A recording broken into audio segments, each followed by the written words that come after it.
Friday, August 21st, today on Your Morning Atlantic, trade talks will or when Will American booze return to store shelves? Your top news headlines just ahead.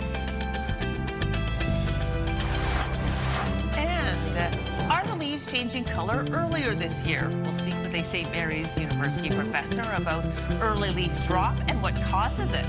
That conversation is in our 7 o'clock hour. Plus, getting a good night's rest. Sleep expert Amanda Jewson joins us with tips to reset your child's sleep routine before heading back to the classroom. All that and so much more just ahead on the Friday edition of Your Morning Atlantic.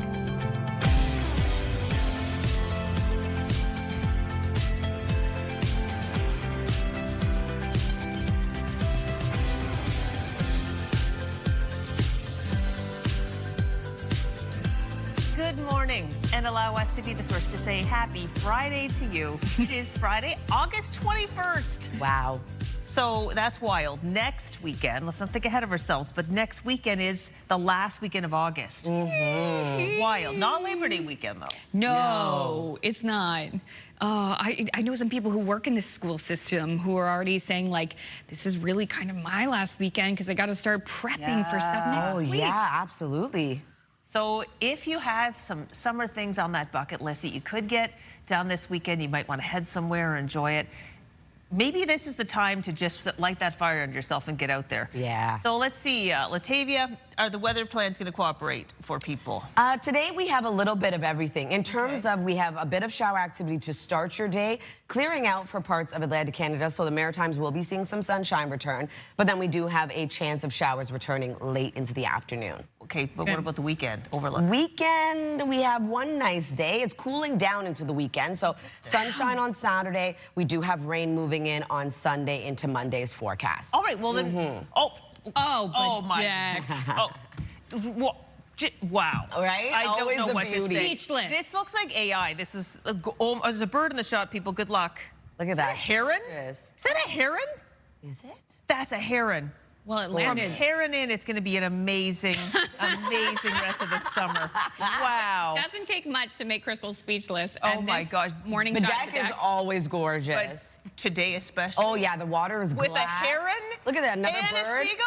What is? Wow. Buy a lottery ticket, people. Honestly. Well, as you can see from our live, a gorgeous start to the day. We did have a bit of precipitation for parts of the Maritime region early on. Still seeing a bit of shower activity for parts of Nova Scotia. Clearing out, though, leaving sunshine into the afternoon. 19 degrees to start your day in Halifax with 18 in Charlottetown. A bit cooler in Fredericton at 13 degrees, 8 degrees in Labrador City, 16 into St. John's, Newfoundland. So here's a look at our satellite and radar. We are still holding on to a chance of showers for parts of Newfoundland and Labrador. Into the Maritime region, a few showers to start your day, clearing, leaving sunshine, sunny skies to mainly sunny skies for the Maritime region, with the chance of showers returning late this afternoon. And in terms of our wind forecast, remaining very light for the Maritime region. As of right now, 15 kilometers per hour in Halifax and North Cape, 13 in Sydney, with 11 in Canso and Grand Etang, and no wind gusts to report at this time. We'll take a look at your weekend forecast just ahead, but first look at your local news with Amanda. Thanks, Latavia. We begin with prices at the pumps. For another week in a row, you will be paying more to fill up your vehicle. In Nova Scotia's Zone 1, gas increased overnight by 4.4 cents a litre. The minimum price now $1.85.8. And diesel increased by 3 cents. The minimum price now $2.41.6. After no change earlier this week, the price of gas on PEI increased by 2.3 cents. The minimum price $1.91.9. And diesel increased by 3.4 cents. The minimum price $2.47.1. And in New Brunswick, gas increased, but just barely, by 1/10 of a cent. The maximum price $1.86.7. And diesel increased by 3.5 cents. The maximum price $2.48.6 a litre. It will likely take a month before American alcohol is back on store shelves as part of a new trade deal with the U.S. Nova Scotia, like other provinces, pulled American booze from its provincial liquor stores last year in retaliation for U.S. tariffs placed on certain goods. The trade rift with the U.S. pushed many consumers to buy local instead. And the province's finance minister says some consumers may never turn back. And in some cases, they've switched from, buying U.S. product to buying local product, and we expect that it'll take time for them to revert back, or maybe they never will. We expect they'll continue to use local products. Even if the country reaches a deal and the immediate tariff threat is diminished, Nova Scotia Premier Tim Houston says his government won't abandon its efforts to find new trading partners and export markets. PEI Premier Rob Lance declined to comment on all of this on Thursday, while New Brunswick's Premier Susan Holt issued a short written statement, saying in part, "We are expecting to see tariff reductions, and once the details have been finalized and shared, we will weigh in on the deal for New Brunswick." The president of the province's Federation of Woodlot Owners says the sector is really feeling the impact from lumber tariffs. When the mills are hit with these extra expenses, they often pass that expense or a portion of that expense onto the wood producer in the form of lower prices, and the margins for making money cutting wood and trucking wood in New Brunswick are already very slim. But some short-term stability is certainly welcome. At the same time, I think we've learned a lesson that we also have to keep at getting our own economic house in order. The CEO of Fredericton's Chamber of Commerce says that includes diversifying markets and reducing interprovincial trade barriers. Police in Halifax are investigating after the body of a man was discovered at a recycling facility. Police were called to the facility on Chain Lake Drive Wednesday afternoon. It's believed the remains of the 50-year-old were found in a commercial container that was picked up in either Bears Lake or somewhere else in the city. At this point, investigators do not believe the man's death was suspicious. For the second time this year, police in New Glasgow are warning residents about the release of a high-risk sex offender. It's the same man. Town police say 43-year-old Matthew William Rosens was released from the Northeast Nova Scotia Correctional Facility and is currently in New Glasgow, although he does not intend to stay. Police say Rosens is being monitored, but he's not subject to conditions that prohibit him from being in the area. He is, however, barred from being anywhere near anyone younger than 16. Rosens has been convicted of a number of offenses in Ontario and Nova Scotia and faces new charges in Nova Scotia and New Brunswick. He's got a court appearance scheduled in Dartmouth next month. Police are on the hunt for a mailbox thief in PEI. RCMP say one of 3 community mailboxes at a site in Beach Point was removed after midnight on August 5th. About 15 homes were impacted. Canada Post says the mailbox has been replaced and mail deliveries will resume this week. Finally, there is a welcome distraction to Canada-U.S. relations in the border town of St. Stephen right now. Basketball is all the talk as Canada's Hall of Fame takes over the town. St. Stephen claims to have the world's oldest court in the heart of the town, dating back to 1893. The 3-day event, known as the Archie, kicked off yesterday with a block party, tours, and live performances. It's really cool here because all the history here, and it's crazy how they used to play basketball with that and old basketball, like leather. It's cool that we get to be very close to it, and soon we'll be able to see it in the museum. And it's in Canada. That's another great thing. Funds raised will go to an ongoing campaign to transform the court into a full-fledged Hall of Fame and museum. We've been talking about this museum for a number of years. Yeah. Every time we see it, I always admire the ceiling. Yeah, it's amazing. And the light fixtures there. It's so cool, and it's so cool that they'll still preserve that, but it'll be within this wonderful kind of Hall of Fame site. Yes, exactly. Big dreams. You gotta have big dreams. Yeah, love Hoop it. dreams. Hoop dreams, if you will. All right. It's 6:09. Now, this is not as fun, but this is the kind of newsy chat time. It's in case you missed it, a skin cancer vaccine is being developed and tested. Pharmaceutical companies Moderna and Merck say their personalized mRNA vaccine combined with an immunotherapy drug were successful in late-stage trials. The drug makers say the combination reduced cancer recurrence and kept cells from spreading. The experimental drug is made to order based on each patient's tumor. Pretty incredible research. It really is. Imagine a vaccine against skin cancer. It looks like it is on its way. Do you imagine All right, we're going to take our first break here. Still ahead, we'll have the latest look at the trade talks in the U.S. And Latavia has the Friday forecast and a peek ahead to the weekend as well. As we head to break, let's take a live look at Officer Square in downtown Fredericton this morning. You can see there was some wet weather there overnight. Today's forecast in just a few moments.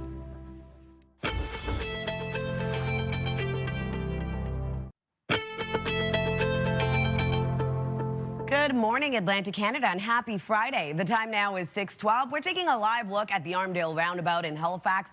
A bit of a wet start to the day. We saw a few showers early on, already beginning to clear out, though. We will be seeing sunshine as the sun begins to rise, and then a chance of showers will move back in late this afternoon. Weather is brought to you by Cummins Trusted Home Standby Generators. As of right now, it is 18 degrees starting off your day in Halifax, as well as into Charlottetown. 15 degrees right now in Moncton, with 12 degrees in Fredericton, 9 over in Labrador City, with 18 in Corner Brook, 16 in St. John's, Newfoundland. Holding on to a bit of precipitation for parts of Atlantic Canada early this morning. Did have a few showers for parts of Nova Scotia to start your day. Will clear out. Seeing sunshine for all three maritime provinces. Now, Newfoundland and Labrador holding on to a chance of showers for both those provinces. Into the afternoon, late this afternoon, I should say, a chance of showers will return for parts of the Maritime region. That will take us into tonight. Temperatures will be cooling down overnight. And early Saturday morning, we will be seeing sunshine return in the forecast, but temperatures going to remain cooler for our daytime highs. If you're wondering about precipitation totals, not really seeing much accumulation, only seeing around 2 to 5 millimeters of additional precipitation for Sydney. And then for Labrador, heaviest being 5 to 10 millimeters and remaining quite light for Newfoundland.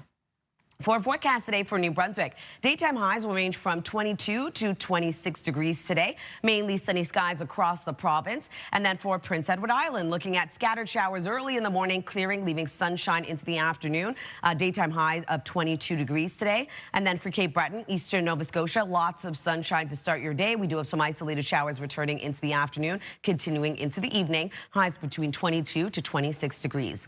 And then for the rest of Nova Scotia, a few showers to start your day, clearing, leaving sunshine. We'll be seeing scattered showers into the afternoon. Evening showers remain as well, with daytime highs between 23 to 27. For Labrador City, 14 degrees with scattered showers to start your day, clearing out, leaving a mix of sun and cloud. 21 for St. John's, Newfoundland, looking at sunshine expected throughout your day today. So that's a look at your weather forecast. Going to throw things over to Amanda. Thanks, Latavia. Negotiations on a new trade and tariff deal with the U.S. are inching forward ahead of the midnight deadline. Canada-U.S. Trade Minister and Beauséjour MP Dominic LeBlanc was back in Washington on Thursday to meet with U.S. Trade Representative Jamieson Greer to reportedly hammer out the finer details. CTV's Mike Lecouture has more. How close are we? Canada's trade team was joined by some new faces for the latest talks with their American counterparts. Perhaps a signal of the seriousness of the discussions, the Prime Minister's Chief of Staff, Marc-André Blanchard, was part of the negotiations, as was Canada's ambassador to the U.S., Mark Wiseman. But he left after the first hour. Are you able to say anything about negotiations, Ambassador? I am not.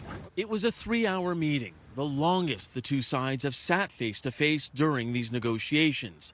And Minister Dominic LeBlanc attempted to reassure Canadians as the deadline approaches. Canadians expect us to get a deal that's in the economic interest of Canada and Canadian workers.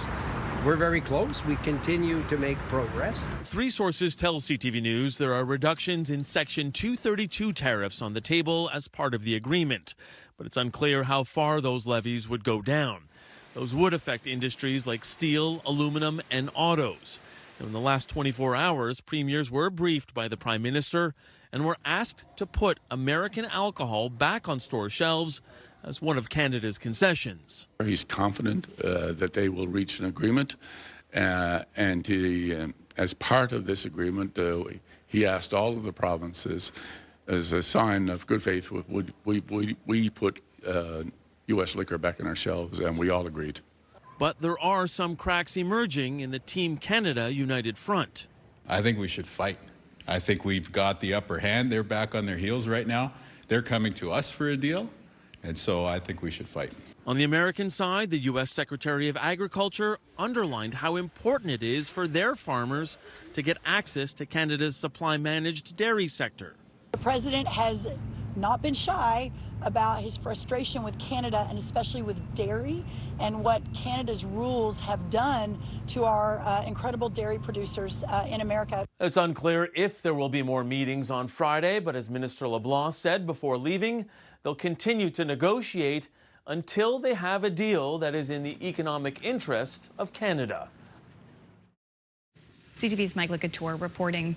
The U.S. Vice President has weighed in on the trade talks between his country and ours. In an audio from a fundraiser obtained by the Canadian press, J.D. Vance said that Mark Carney tried to out-tough Donald Trump in the negotiations, but had to climb down on a lot of issues. Vance also added that Conservative leader Pierre Poilievre is a, quote, non-entity in the talks. He also then went on to praise another Conservative MP for his advocacy. Foreign Affairs Minister Anita Anand has met with her American counterpart, Secretary of State Marco Rubio, Thursday. The two discussed security and economic priorities. The U.S. State Department says the meeting touched on several topics, including emergency earthquake assistance to Venezuela, reforms in Cuba, and security in the Arctic. Prior to the meeting, Anand's office said the two were not meeting to talk trade. Anand has previously said she'll leave those talks to Minister LeBlanc. Despite trade tensions, new numbers show cross-border travel is starting to take off again in both directions. CTV's Maria Saru spent the day talking to tourists and PEI about how much politics is playing into their plans.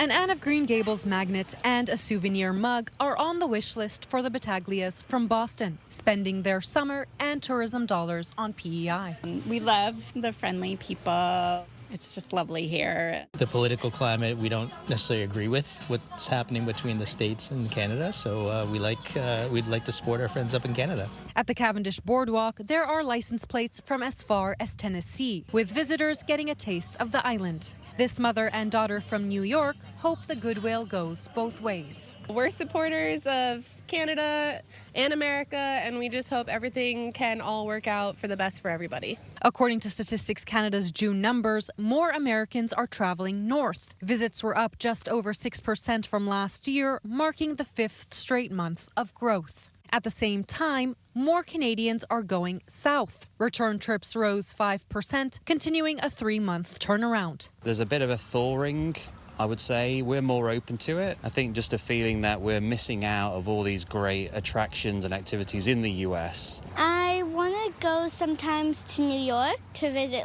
things that we can't see where we're from. There's lots of places that I'd love to visit in the United States. Take the girls to Disney World. That'd be a lot of fun. Maybe the beaches in California. Others aren't convinced. I wouldn't do it in a million years. There's no real reason to go down south at the moment. The boardwalk here is still busy with visitors from both countries, but even as the numbers climb, Canadian travel to the U.S. is still well below 2024 levels before political and trade tensions escalated. Maria Saru, CTV News, Cavendish, Prince Edward Island. Thank you, Maria. A quick break here. When we return, we will have your business headlines on this Friday, plus your must-see moment from TSN. Please stay with us.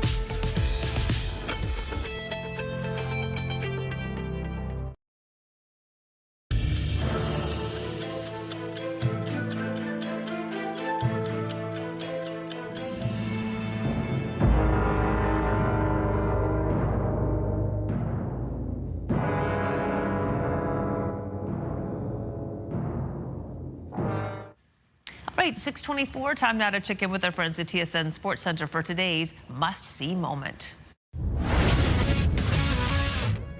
Hey everyone, Jermaine Franklin inside the Sports Center newsroom with your must-see moment from Thursday. Let's head to everyone's favorite ballpark, the Trop. Jays raise Toronto up 4 in the 7th. Cedric Mullins tries to cut into that deficit with a drive to right, but whoa, what a leaping effort from Nathan Lucas. An incredible catch, and he nearly doubles off the runner at first. Shane Bieber loving the effort as well. The Trop is usually a house of horrors for the Jays, but they pulled off a rare series win this week and earned our must-see moment. And Week 12 in the CFL continues tonight as the Elks host the Bombers on Friday Night Football. Edmonton looking to become the first team to reach 8 wins in the West. Coverage begins at 9 Eastern on TSN 1 and 3. That's it from the Sports Center newsroom. Have a great day.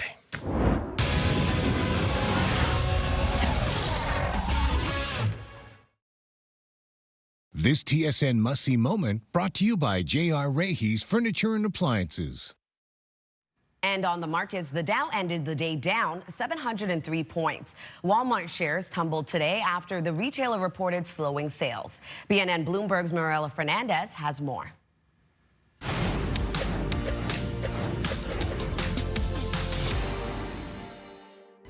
The stock ended the day down over 9%.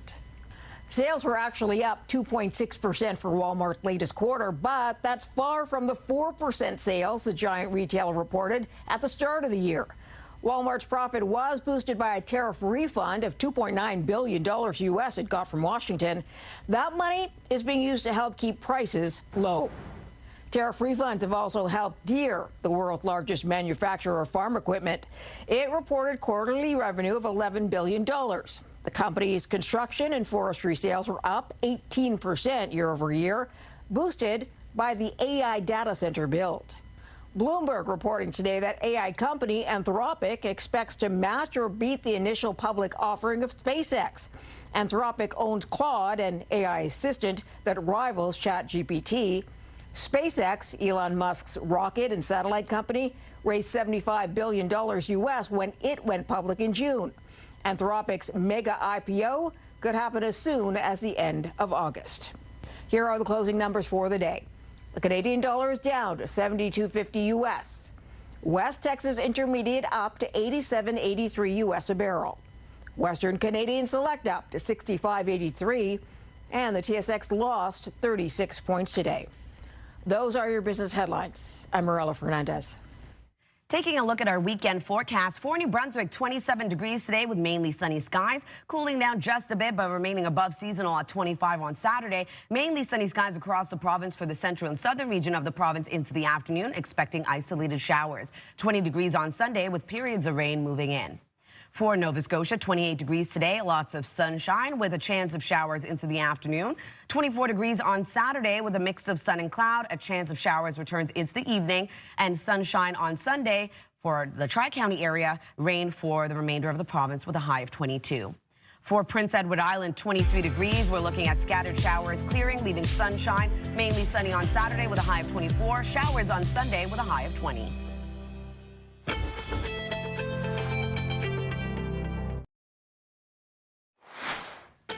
Coming up in this half hour, the Move Morning Chat. Today we want to know what has been your biggest summer project. That conversation in about 15 minutes on Your Morning Atlantic.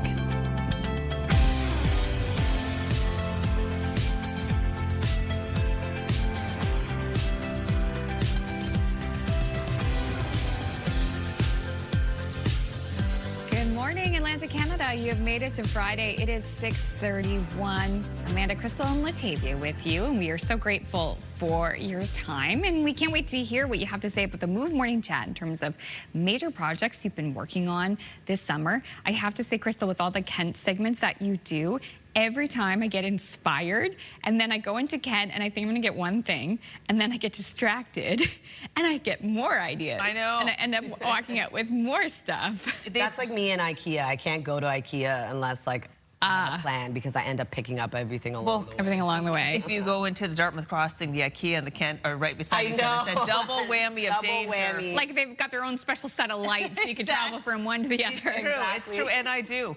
All right. Looking forward to hearing about your project. I know this whole conversation was stemmed because of the big project you're doing, so I'll save that. Yes. But if you have a project, sometimes the weather factors in, especially if there's outdoor painting. Absolutely. So what are we looking at? We are going to see a bit of shower activity for later today. Seeing lots of sunshine, though, as you can see here in White Boy. Wow. A beautiful sunrise to start your day. Like purples and pinks and oranges. They do say red sky morning, sailors take warning, but I'm right now just taking some pictures. Absolutely. I wish I was walking along that beach as of right now. All right, well, it's 17 degrees to start your day there. We are going to see above seasonal daytime highs a little bit later on. A chance of showers moves into the afternoon. 18 degrees right now in Halifax, 17 in Yarmouth, 18 in St. John, as well as into Charlottetown, 14 degrees over in Cartwright, and 17 degrees in Gander. A chance of showers also expected early on for Newfoundland and Labrador. Parts of those provinces will also see a bit of sunshine. For the Maritime region, we had a few showers early to start your day, clearing out, leaving sunshine for all 3 Maritime provinces, with a chance of showers expected to return late this afternoon. And in terms of the wind forecast, remaining light for all 3 Maritime provinces, 19 kilometers per hour right now in North Cape, 13 into St. John, New Brunswick, 11 in Lunenburg. No wind gusts to report at this time. We'll take another look at your weekend forecast just ahead, but first a look at your local news with Amanda. Thank you, Latavia. It will likely take a month before American alcohol is back on store shelves as part of a new trade deal with the U.S. Nova Scotia, like other provinces, pulled American booze from its provincial liquor stores last year in retaliation for U.S. tariffs placed on certain goods. The trade rift with the U.S. pushed many consumers to buy local instead, and the province's finance minister says some consumers may never turn back. And in some cases, they've switched from, buying U.S. product to buying local product, and we expect that it'll take time for them to revert back, or maybe they never will. We expect they'll continue to use local products. Even if the country reaches a deal and the immediate tariff threat is diminished, Premier Tim Houston says his government won't abandon its efforts to find new trading partners and export markets. PEI's Premier Rob Lance declined to comment on all of this on Thursday, while New Brunswick's Premier Susan Holt issued a short written statement saying in part, "We are expecting to see tariff reductions, and once the details have been finalized and shared, we will weigh in on the deal for New Brunswick." Meantime, the president of the province's Federation of Woodlot Owners says the sector is still feeling the impact from lumber tariffs. When the mills are hit with these extra expenses, they often pass that expense or a portion of that expense onto the wood producer in the form of lower prices, and the margins for making money cutting wood and trucking wood in New Brunswick are already very slim. But some short-term stability is certainly welcome. At the same time, I think we've learned a lesson that we also have to keep at getting our own economic house in order. The CEO of Fredericton's Chamber of Commerce says that includes diversifying markets and reducing interprovincial trade barriers. Another emotional public apology from Nova Scotia's Energy Minister. Marco McLeod again told reporters he was deeply sorry for misogynistic rap lyrics he wrote, recorded, and posted online years ago. The 37-year-old minister said the recording was first posted 13 years ago and never generated any money. However, he did not directly answer when asked if he posted the song to platforms again in 2023, which was the year before he was elected in a by-election. McLeod admits he did not disclose the existence of the recording to party officials when he first ran for office. For another week in a row, you will be paying more to fill up your vehicle at Maritime pumps. In Nova Scotia, Zone 1, gas increased by 4.4 cents. The minimum price now $1.85.8. Diesel increased by 3 cents a liter. The minimum price $2.41.6. After no change earlier this week, the price of gas on Prince Edward Island increased by 2.3 cents. The minimum price $1.91.9. And diesel increased by 3.4 cents. The minimum price $2.47.1. And in New Brunswick, gas increased just barely by 1/10 of a cent. The maximum price $1.86.7, and diesel increased by 3.5 cents. The maximum price $2.48.6 a liter. As food prices continue to squeeze household budgets, more Maritimers are turning to discount grocery stores. CTV's Emma Convey looked into the shift and what shoppers are looking for when it comes to stretching their food budget. It's only been hours, but already a new discount grocery store is packed with shoppers looking for relief. And at first glance, they're impressed. We need the discount.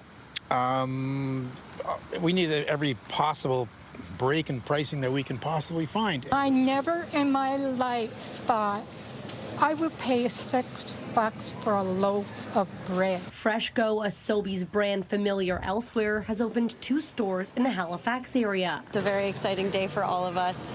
At Freshco, our mission is to help Canadians make every dollar count.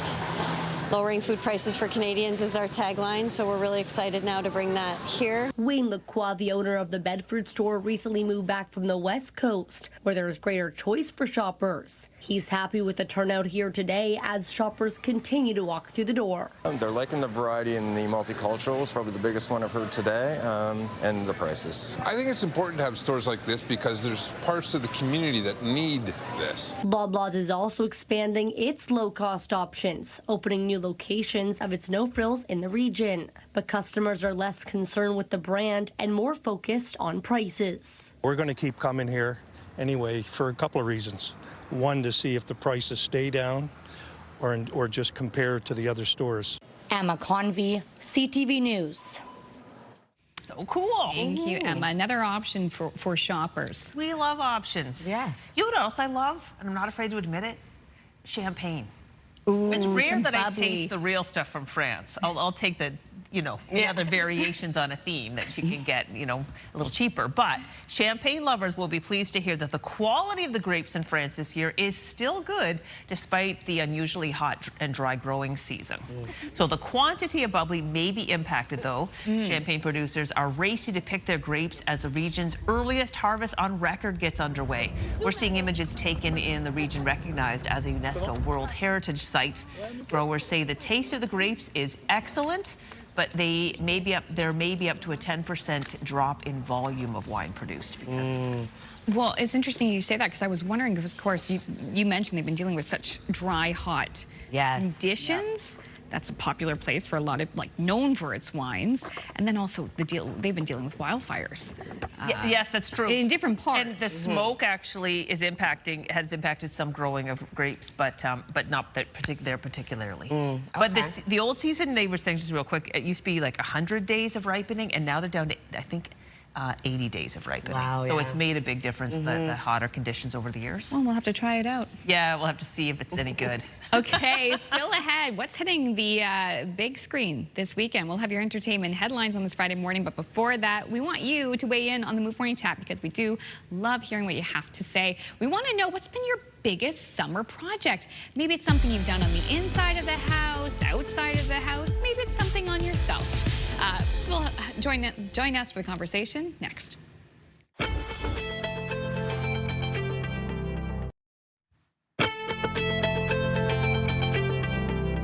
Good morning, Atlantic Canada. The time now is 6:43. Happy Friday. We're taking a live look at Portugal Cove, starting off at 16 degrees. We will be seeing lots of sunshine in your area a little bit later on. Fog continues to dissipate, and cloud coverage will break down, but we're already seeing sunshine to start your day. As of right now, it is 18 degrees as you head outdoors in Halifax as well as into Charlottetown. 12 degrees starting off your day in Fredericton with 13 in Bathurst as well as into Happy Valley Goose Bay. 18 right now in Corner Brook, 16 in St. John's, Newfoundland.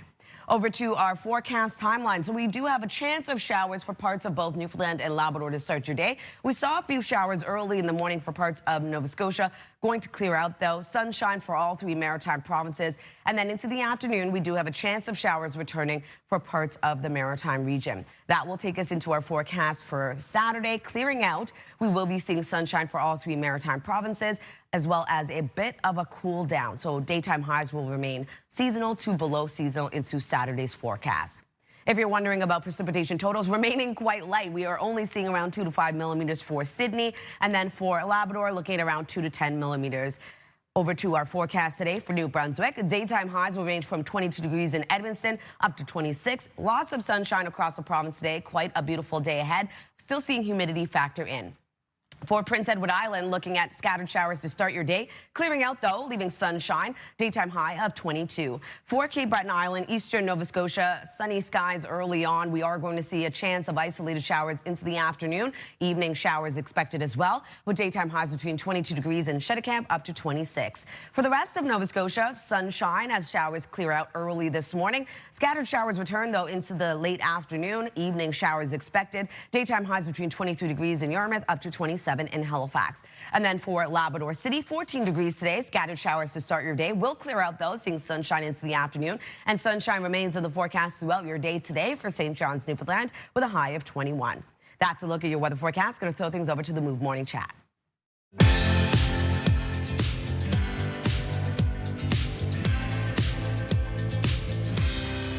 From Move Mornings in Halifax, Aaron and Peter, our friends in radio, join us for the Move Morning Chat, where we tackle different topics of the day. We want to hear from you about it as well. On this Friday, we're asking about projects that you're doing this summer season. What has been your biggest summer project? Maybe it's a personal one, a professional one. Peter, let's start with you. What's been the big thing you've been working on this summer? My summer project started in May, and I think I can honestly say that on this day, it is officially finished. I have to maintain it. I have to look after it. But my entire summer has been spent growing grass. Don't take it the wrong way.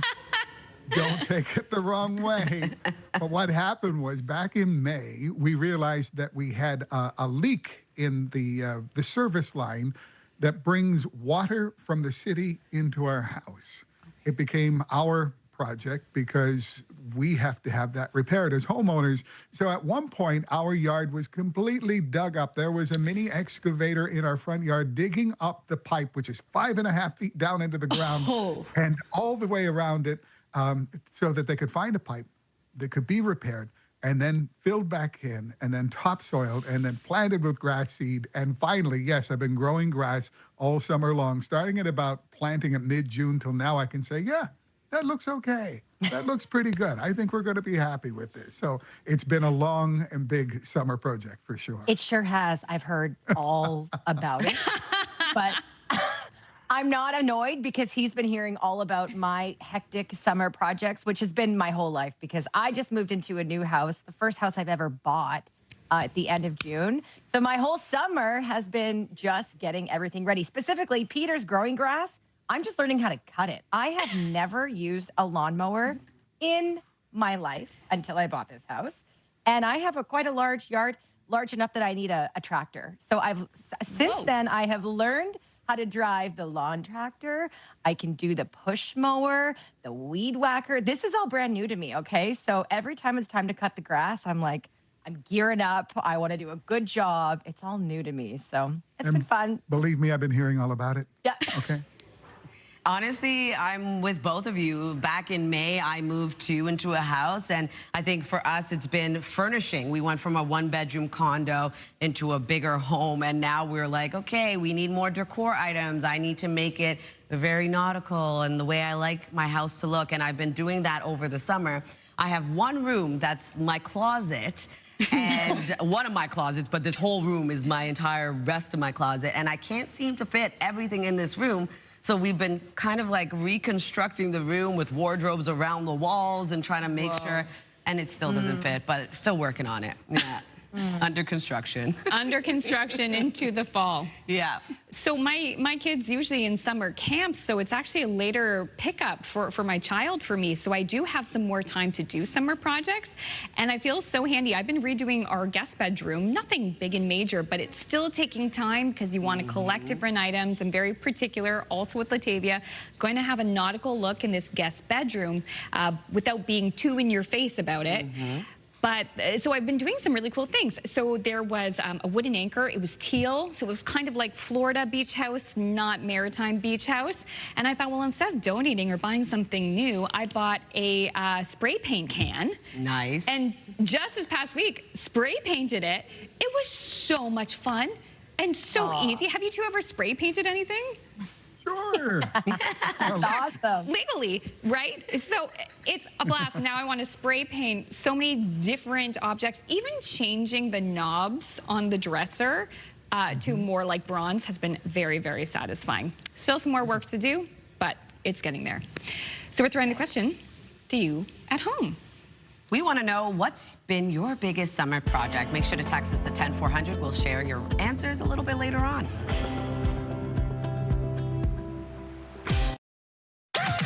The #1 morning show in Halifax. Turk, Megan, and Amateur Alex. And home to the biggest artists.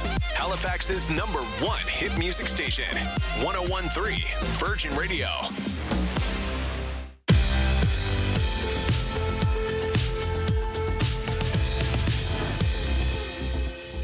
Welcome back. And now it's time to head over to Hollywood and take a look at your entertainment headlines. My mom died when I was little. She used to spend some time here, so I'm just checking it out. The hit coming-of-age series Sterling Point is returning for a second season. The Prime Video series follows New York City teen Annie Jacobson, whose life changes overnight when she inherits an island in Canada from her grandfather. I don't want you taking chances just because you got one foot in the grave. Also from Prime Video, we have our first look at the Terminal List second season. The new season follows James Reese on a quest for redemption. While on a new international assignment, the Chris Pratt-led series returns to the streamer on October 21st. Hope I'm never one of your patients. Makes two of us, my friend. The Pit has added 7 new cast members to the third season. The new actors include Stephen Chang, Hannah Ware, and Barry Clifton. The third season of HBO's hit medical drama is currently in production. And happy birthday to country singer Casey Musgraves, who is 38 today. That's what's happening in Hollywood. I'm Alex Stone, ABC News, Los Angeles. And a Canadian woman has made history with an international display of strength. CTV's Colton Weens shows us she had to lift some very heavy Scottish rocks to do it. Big, strong, keep going.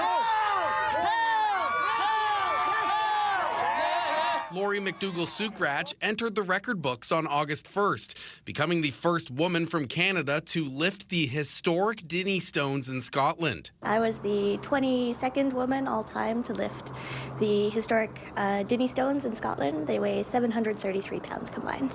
One weighs 414.5 pounds, the other 318.5 pounds, and were once counterweights for work on a bridge in Scotland. It's really heavy, so it's about 4.5 times my own body weight, so it's pretty heavy. The 43-year-old 5'4" strong woman has been training twice a week for a year for this specific feat at her Campbellville home, using specific equipment to mimic the lift, gaining confidence along the way. I saw that there weren't any women from Canada who had done it so far, and all year I've been like, okay, if nobody beats me to it, I'm going to be the first. And she wouldn't have been able to do this without help from her coach. It's just 2 giant rocks that you have to pick up, right? So it's very skill specific. And if you're not training that specific skill, it's going to be hard to just walk up to them and do them regardless of how strong you are. A software developer by trade, she's been competing in strongman competitions since 2016, pulling trucks, carrying cars, lifting Atlas stones, and tossing cabers. Lori loves strongman, and the Dinnies are just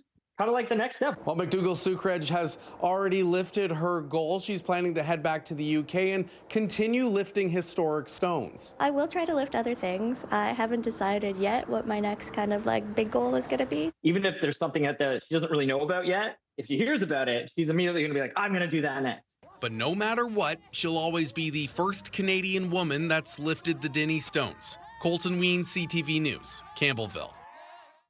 All right, taking another look at our weekend forecast. 27 degrees today with sunshine across New Brunswick. 25 on Saturday, mainly sunny skies. We do have some isolated showers returning for parts of the province. 20 degrees on Sunday with rain moving in. For Nova Scotia, looking at a high of 28 today. Sunny start to your day as showers clear out. Showers return, though, late into the afternoon. 24 degrees into the weekend on Saturday with a mix of sun and cloud. We do have evening showers expected, and we are going to see sunshine for Cape Breton Island, rain for the remainder of the province with a high of 22. For Prince Edward Island, 23 degrees today, scattered showers clear, leaving sunshine. 24 on Saturday with mainly sunny skies, showers across the island on Sunday with a high of 20.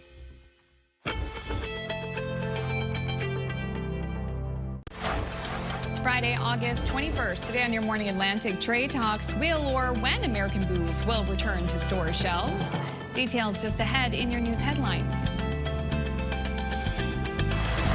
And why are some trees losing their leaves earlier this year? We'll speak with an expert about why it's happening and how early leaves drop can be prevented.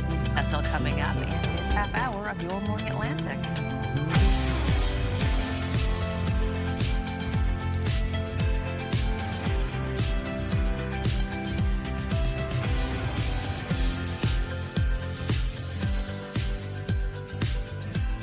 Good morning, Atlantic Canada. Thank you so much for joining us on this Friday. It's official. We are keeping summer. Yes. We're not ready for fall just yet. No. And we still have, 5 weeks of summer left? Yeah. Pretty much, yeah. That's a good point. And September is such a gorgeous season around here. I feel like we're always anticipating fall too early, and then you're throwing on the sweaters and you don't necessarily need them because it still can be hot in September. I know. Exactly. I'm guilty of that too. By the end of August, I'm like, oh, it's fall.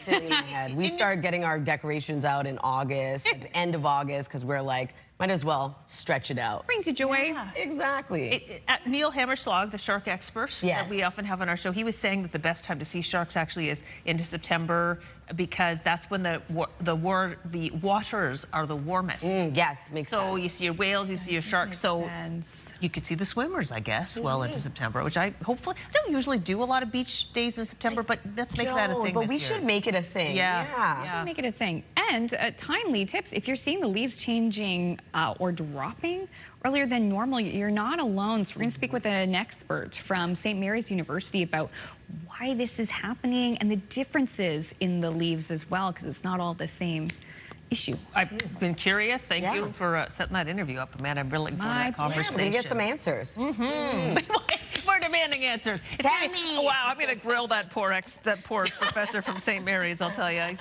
going to wish he never was born. That's the Crystal I know. Oh, my goodness. All right, well, talking about the weather, we're going to take a live look at St. John. As you can see, a beautiful start to the day. Sun is shining. Clouds continue to clear out. Mainly sunny skies expected today. Currently 18 degrees as you head outdoors. 18 as well, starting off your day in both Charlottetown and Halifax. 17 in Yarmouth with 9 degrees in Labrador City. 18 in Corner Brook. We do have a bit of shower activity still tracking across parts of Atlantic Canada. A chance of showers for parts of both Newfoundland and Labrador today. Into the Maritime region, we had a few showers early in the morning, already clearing out, leaving sunshine for all 3 Maritime provinces. But a chance of showers is expected into the late afternoon. And in terms of our wind forecast, remaining light for all 3 Maritime provinces. 19 kilometers per hour for sustained wind in North Cape, 13 into St. John, 11 in Lunenburg. No wind gusts to report. We'll take another look at your weekend forecast in just a bit, but first a look at your local news with Amanda. Thank you, Latavia. For another week in a row, you'll be paying more to fill your vehicle at Maritime pumps. In Nova Scotia, Zone 1, gas increased by 4.4 cents. The minimum price now $1.85.8. And diesel increased by 3 cents a litre. The minimum price now $2.41.6.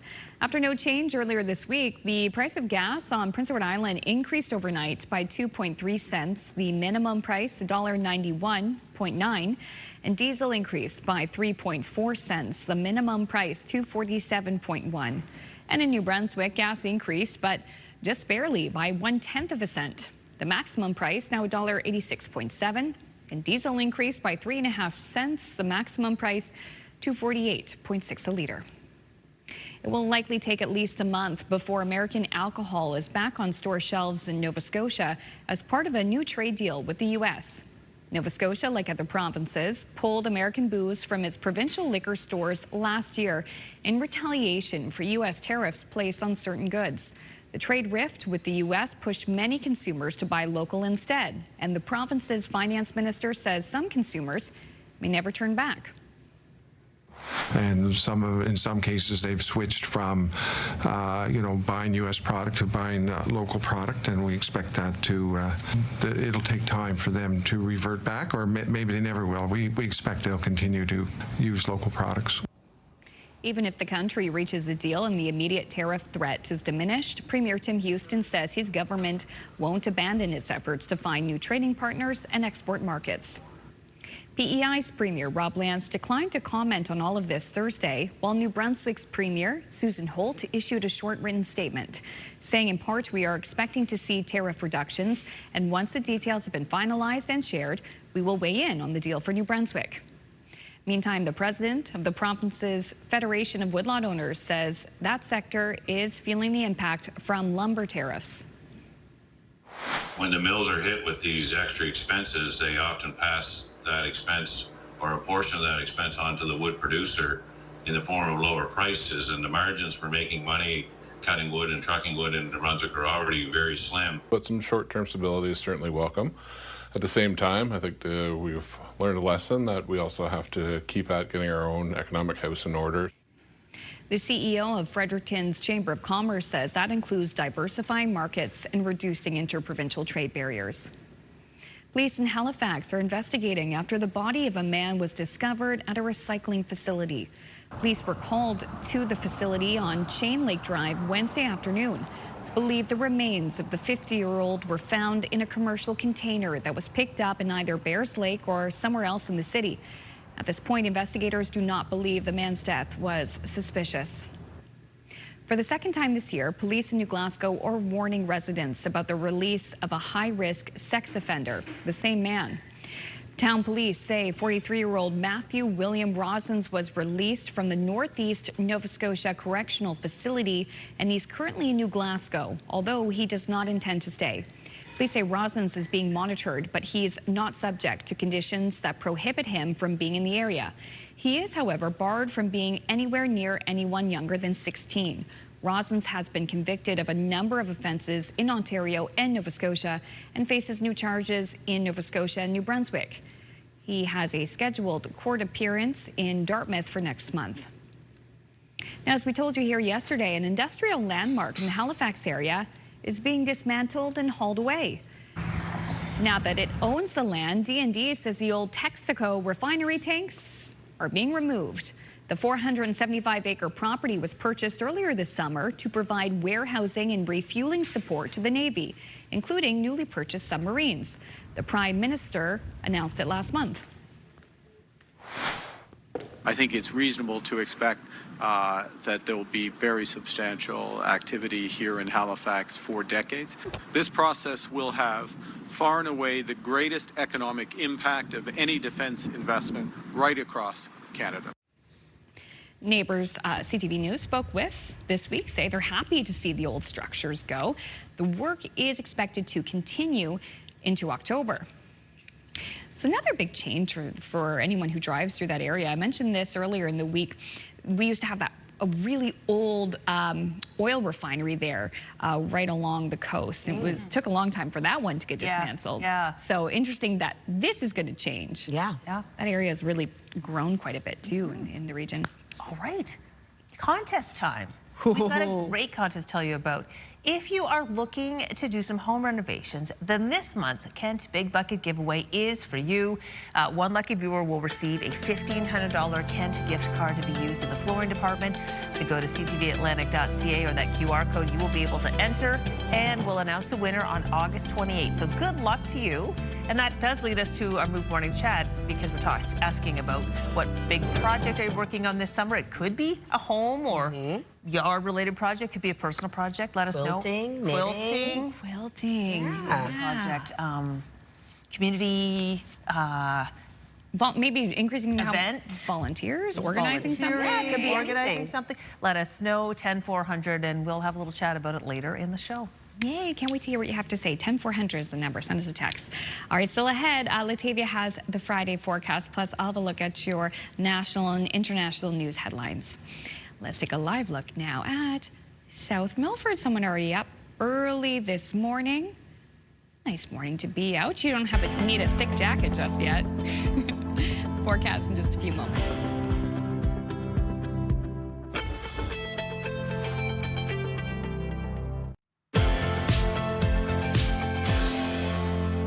Good morning and happy Friday. The time now is 7:12. We're taking a live look at Halifax. 18 degrees to start your day.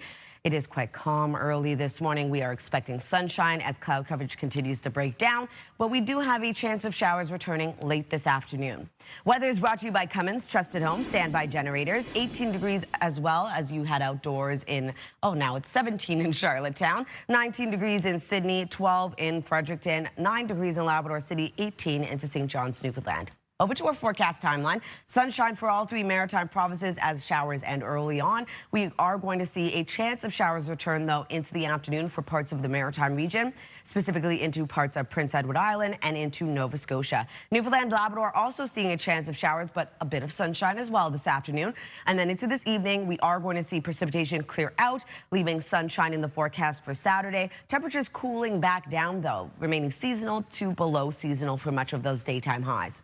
If you're wondering about precipitation totals, only seeing around 2 to 5 millimeters for Sydney, 2 to 10 across parts of Labrador, and remaining quite light for Newfoundland.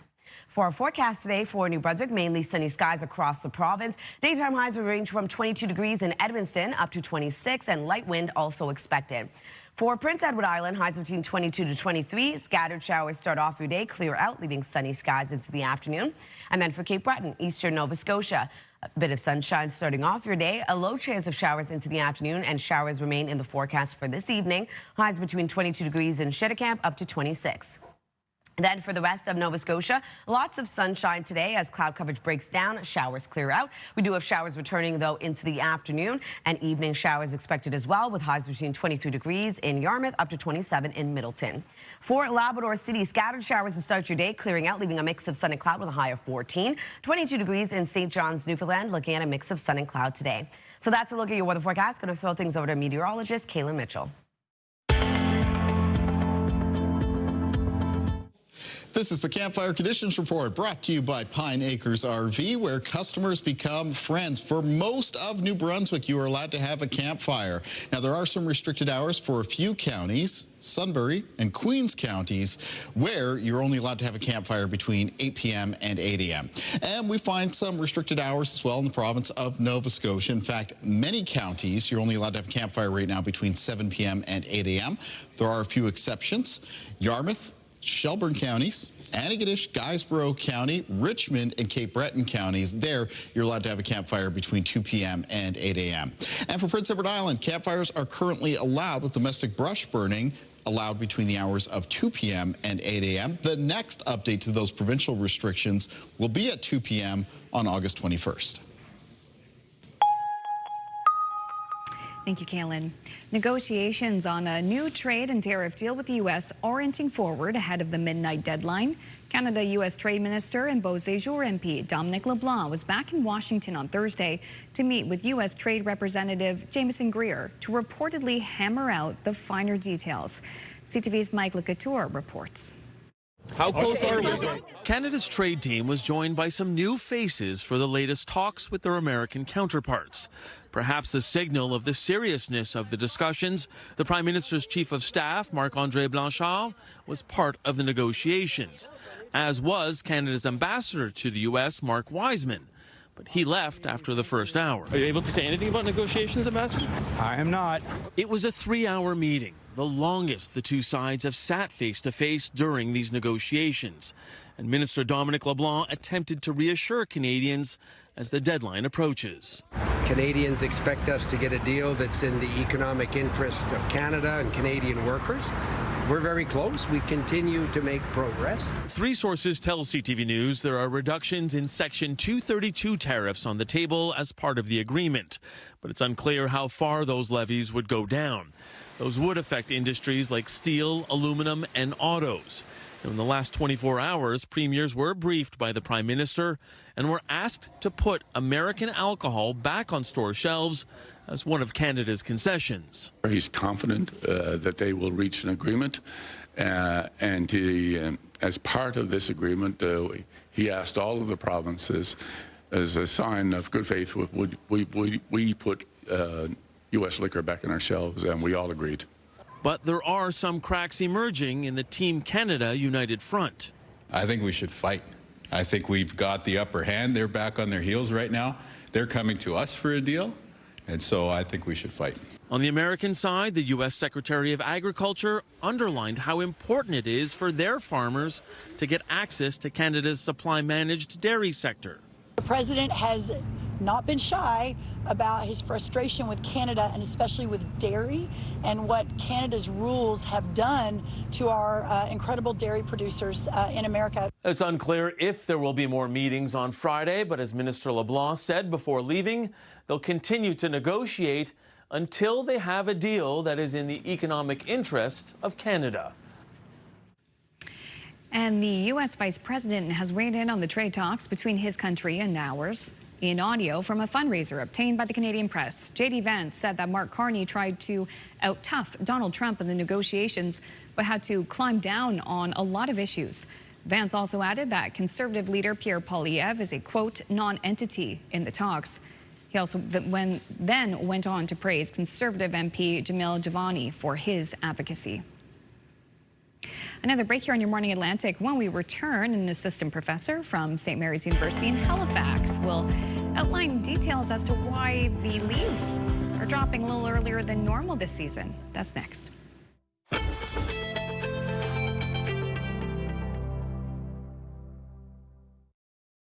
Move Mornings with Aaron and Peter. Weekday mornings on Move 100. The most fun in the morning. And home of the $1,000 minute. Only on Move 100 Halifax. Welcome back. It's 7:22. Now, the fall season may still be a few weeks away, but some trees aren't waiting to start dropping their leaves. To learn more about the early leaf drop, we're bringing in a guest who specializes in trees and forest ecosystems. Here to offer his insight is James Steenberg, an assistant professor in environmental science and geography at St. Mary's University in Halifax. Good morning, James. Morning, Crystal. Thanks for having me. My pleasure. I have been curious about this. I'll tell you, one of my favorite running routes, I hear the sound of crunching leaves on the sidewalk under my feet under certain maple trees. So I'm wondering what's happening. Why are the leaves dropping so early? I think one of the largest trends that people are noticing this year, especially if you live in Halifax, where we are now, is the Norway maple. And they suffer from a fungal blight called tar spot. So Norway maples are probably the most commonly planted tree species in a lot of North American cities. They're definitely the most common in Halifax. And every several years when the conditions are right, usually, wet springs and things like this, a collection of species of fungi cause this tar spot. And really, it's very noticeable, and you'll see early leaf drop, early senescence of these leaves, but it's more of a cosmetic issue. It's not necessarily, it's not going to kill these trees. It may slow down their growth a little bit. But that's one of the biggest trends I think people are seeing right now. Very interesting. So this is just, I guess, to boil it down so I can understand things, just certain environmental conditions cause this fungus to take rise, and then it affects the trees. Absolutely. And because so many of our street trees are this species, right, we do see it everywhere. Okay. How is climate change contributing to this? Yeah, that's one of the big questions for me, and it's certainly a big issue for forests and urban forests alike. We're seeing more erratic weather conditions, warmer temperatures, but also more sporadic, less predictable events like droughts like we saw last year, which we're probably still experiencing the impacts from. So the condition of the tree's canopy and the leaves of a tree and in the forest is an indicator of how resilient that ecosystem is. And whether it's under stress, you might show patterns like earlier leaf drop or leaf senescence and early coloration. So with climate change, we're seeing more of these conditions where the forests are stressed. But also the warming climate is making it a lot more tolerant for introduced invasive species. And we have a lot of those in Nova Scotia and Atlantic Canada for sure.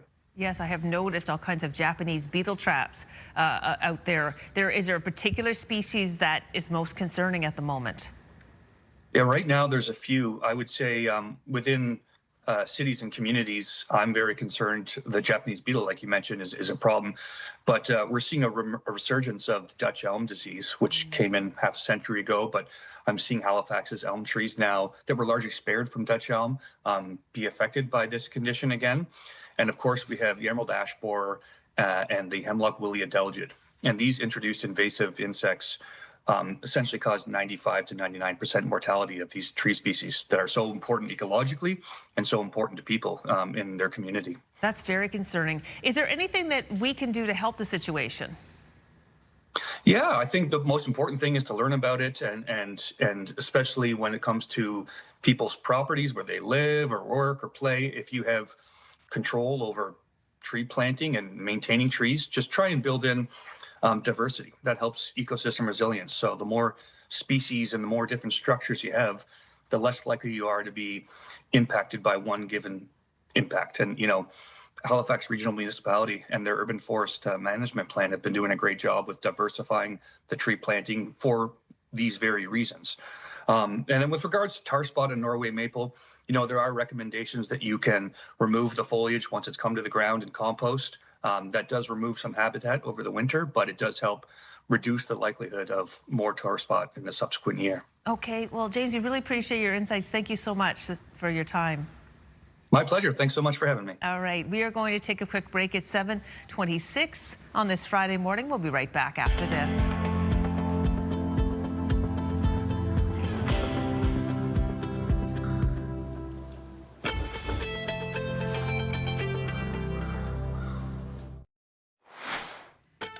Coming up in this half hour, a clash of castles, sand castles, that is. The Clam Harbor Sandcastle competition is back. They don't throw sand, though. No, it's very safe. We'll get all the details in 15 minutes on Your Morning Atlantic.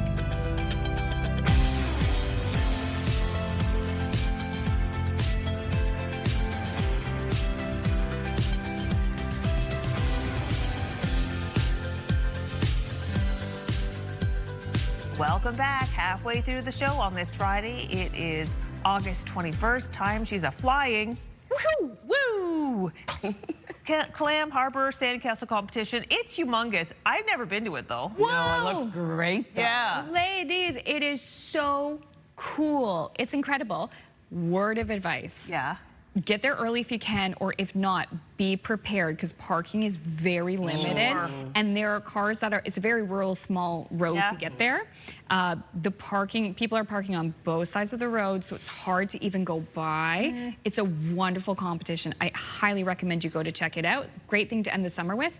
But just give yourself the heads up that parking can be limited, and you may have to have some good shoes for a nice long walk to the beach. That's really good advice. For sure, bring water and all the rest of it. It's very close to the Memory Lane Village. If you haven't been to the 1940s Village, that is a delight. Make it a day, do both things. It's really, really one of my favorite things to do. Haven't been there yet this summer.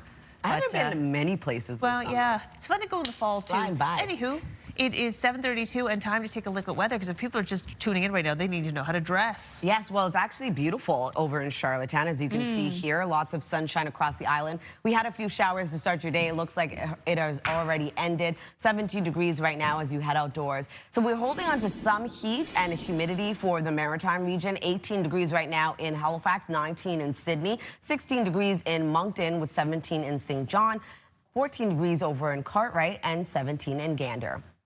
We do have a chance of showers expected for parts of both Newfoundland and Labrador, but also we'll be seeing some sunshine into the afternoon. Now for the Maritime region, a sunny start to your day as showers have already begun to clear out. We are going to see a chance of showers return, though, into the afternoon. And then for our wind forecast, remaining light for all three Maritime provinces, 20 kilometers per hour right now in North Cape, 13 in Halifax with 11 in Miramichi. No wind gusts to report at this time. We'll take a look at your weekend forecast just ahead, but first a look at your local news with Amanda. Thanks, Latavia. It will likely take at least a month before American alcohol is back on store shelves in Nova Scotia as part of a new trade deal with the U.S. Nova Scotia, like other provinces, pulled American booze from its provincial liquor stores last year in retaliation for U.S. tariffs placed on certain goods. The trade rift with the U.S. pushed many consumers to buy local instead, and the province's finance minister says some consumers may never turn back. And in some cases, they've switched from, buying U.S. product to buying local product, and we expect that it'll take time for them to revert back, or maybe they never will. We expect they'll continue to use local products. Even if the country reaches a deal and the immediate tariff threat is diminished, Nova Scotia Premier Tim Houston says his government won't abandon its efforts to find new trading partners and export markets. PEI Premier Rob Lance declined to comment on all of this Thursday, while New Brunswick's Premier Susan Holt issued a short written statement, saying in part, we are expecting to see tariff reductions, and once the details have been finalized and shared, we will weigh in on the deal for New Brunswick. Meantime, the president of the province's Federation of Woodlot Owners says their sector is still feeling the impact from lumber tariffs. When the mills are hit with these extra expenses, they often pass that expense or a portion of that expense onto the wood producer in the form of lower prices, and the margins for making money cutting wood and trucking wood in New Brunswick are already very slim. But some short-term stability is certainly welcome. At the same time, I think we've learned a lesson that we also have to keep at getting our own economic house in order. The CEO of Fredericton's Chamber of Commerce says that includes diversifying markets and reducing interprovincial trade barriers. For another week in a row, you will be paying more to fill up your vehicle at Maritime pumps. In Nova Scotia, Zone 1, gas increased by 4.4 cents. The minimum price now $1.85.8. And diesel increased by 3 cents a litre. The minimum price $2.41.6. After no change earlier this week, the price of gas on PEI increased by 2.3 cents. The minimum price now $1.91.9. And diesel increased by 3.4 cents. The minimum price $2.47.1. And in New Brunswick, gas increased, but just barely by 1/10 of a cent. The maximum price $1.86.7. And diesel increased by 3.5 cents. The maximum price $2.48.6. The concept of a 4-day work week certainly made headlines when it was introduced back during the pandemic. It wasn't just talk, though. Some communities actually implemented it. CTV's Nick Moore went to check out on how that's going now. The idea of a 4-day work week was taken up by a handful of municipalities around here in 2022, including Quispamsis, New Brunswick. It's become a recruitment tool for the town for sure. We have had some positions open lately, and the 4-day work week has certainly come into play there for sure. Quispamsis Town Hall is still open to the public Monday to Friday. We have actually been able to expand our public-facing hours by 1 hour each day. The city of St. John also began testing a 4-day work week in 2022. Initially, the city's customer care center was only open Monday to Thursday, albeit with longer hours. City staff did some tinkering with the schedule, and the customer care center is once again open Monday to Friday, with the 4-day work week policy still intact. Our flexible work program has been a good incentive to retain, but also to attract employees, which for a while we had large difficulty trying to attract the right kind of talent. We've moved from this concept of could a 4-day week even work to more of a conversation around how could it work in my business or my organization. Debbie Bailey is co-CEO of 4-Day Week Global, which advocates for a 4-day work week all around the world. Traditionally, local governments struggle with attraction and retention of staff. It's very hard to compete with the private sector when you're looking for planners and engineers and those types of roles. So this is one way that we can level up the playing field a bit. The city of Miramichi made its own 4-day work week initiative permanent in 2024. The town of Riverview runs a seasonal 4-day work week, usually from May to October. Some Tantramar employees operate under a compressed work week with 1 Friday off per pay period. Nick Moore, CTV News, St. John. That's a great idea. I know. I listen, anytime that we have a 3-day weekend, it's like, it feels really good. Though I love coming to work. But the idea of playing with family. Work is what gets me out of bed. It's my passion. It doesn't even feel like work. Oh yeah, my job I much. actually have so much fun here. That being said, though, the idea of a 5-day work week in the weekend, that's just a convention. There's not in a tablet somewhere. We could absolutely change that. Just change the way we operate, and I'd be all over it. Come on, everyone. Let's do it together. Let's do it. Well, that is not going to happen right now. No. What is going to happen right now is making one viewer incredibly happy. All right, it is time to announce the winner of our Clearwater 50 for 50 contest. Yeah. Wow. So in honor of Clearwater's 50th anniversary, one lucky viewer is about to win 50 pounds of lobster, and that lucky viewer is Randy LeBlanc of Arishat, Nova Scotia. Woo! Congratulations, Randy. A good Cape Breton boy who's probably had a bit of lobster in his life. Oh, Randy. The party's at Randy's house tonight, everybody. Absolutely. Congratulations to Randy, and we want to thank Clearwater for this fantastic contest. We want to thank everybody who entered. But now it's over to Randy's house. Get the butter melted, Randy. We're on our way. Oh, I want to know what he's going to do with all that. Ooh, show us all the ways you made your lobster. Please, congratulations. Thanks for entering. Now, we want to hear from you when it comes to the Move Morning Chat. And today, the topic of the day that we're talking about, what has been your biggest summer project? Send us a message at 10400. If you've never texted us before, it's so easy. Just send us a message. It's going to ask if you want which show you're watching. You're watching Atlantic. And we'll look at your answers, and we'll share them a little bit later, too, because we want to talk about things you're building or working on, and if you're almost done or if it's still going. Any crafts you're doing. Another project of mine has been my garden. For the first time ever, me having a garden. It's pretty funny because good for you. It's amazing. It's hard. But I love to see what I'm growing, and it's growing very slowly, though, unfortunately. But But it's working. It's working. It's getting there. All right. Now, maybe have you ever built a sandcastle? Maybe you've been working on your sandcastle skills this summer. Coming up, we're going to get details on this weekend's Clam Harbor Sandcastle competition. It is such a fun time. Hopefully the conditions will be good for them this weekend as well. Batavia has the details when we return.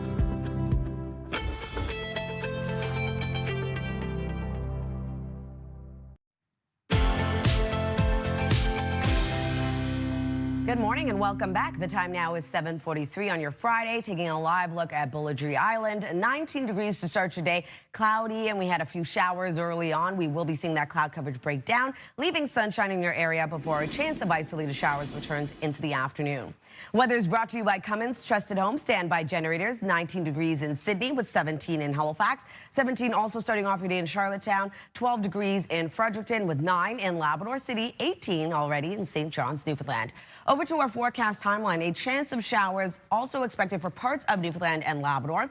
Then we see sunshine for all three maritime provinces a little bit later this morning. And then a chance of showers expected to return into the afternoon. Into this evening, a chance of showers will remain for parts of the maritime region. Clearing out, though, before early Saturday morning. As we enter into the weekend, we have sunshine in our forecast and temperatures remaining cooler for our daytime highs, seasonal to below seasonal. If you're wondering about precipitation totals, only seeing around 2 to 5 millimeters for Sydney, 2 to 10 for parts of Labrador. Here's a look at our forecast today for New Brunswick. Mainly sunny skies across the province. Daytime highs will range from 22 degrees up to 26, and light wind also expected today. For Prince Edward Island, highs between 22 to 23. Scattered showers clear, leaving sunshine across the island. And then for Cape Breton, eastern Nova Scotia, lots of sunshine today. We do have isolated showers into the late afternoon, carrying into the evening. Daytime highs between 22 to 26. And then for the rest of Nova Scotia, a few showers started off the day, clearing out, leaving sunshine. Scattered showers return, though, late into the afternoon, carry on into the evening. Daytime highs between 23 degrees in Yarmouth, up to 27 in Middleton. For Labrador City, we're looking at a high of only 14 degrees today. Scattered showers clear out, leaving a mix of sun and cloud. 22 degrees into St. John's, Newfoundland, looking at sunshine throughout your day. So for our forecast on Saturday, we are going to see sunshine before increasing cloudiness. Daytime highs cooler, but also seeing sunshine for Newfoundland and Labrador.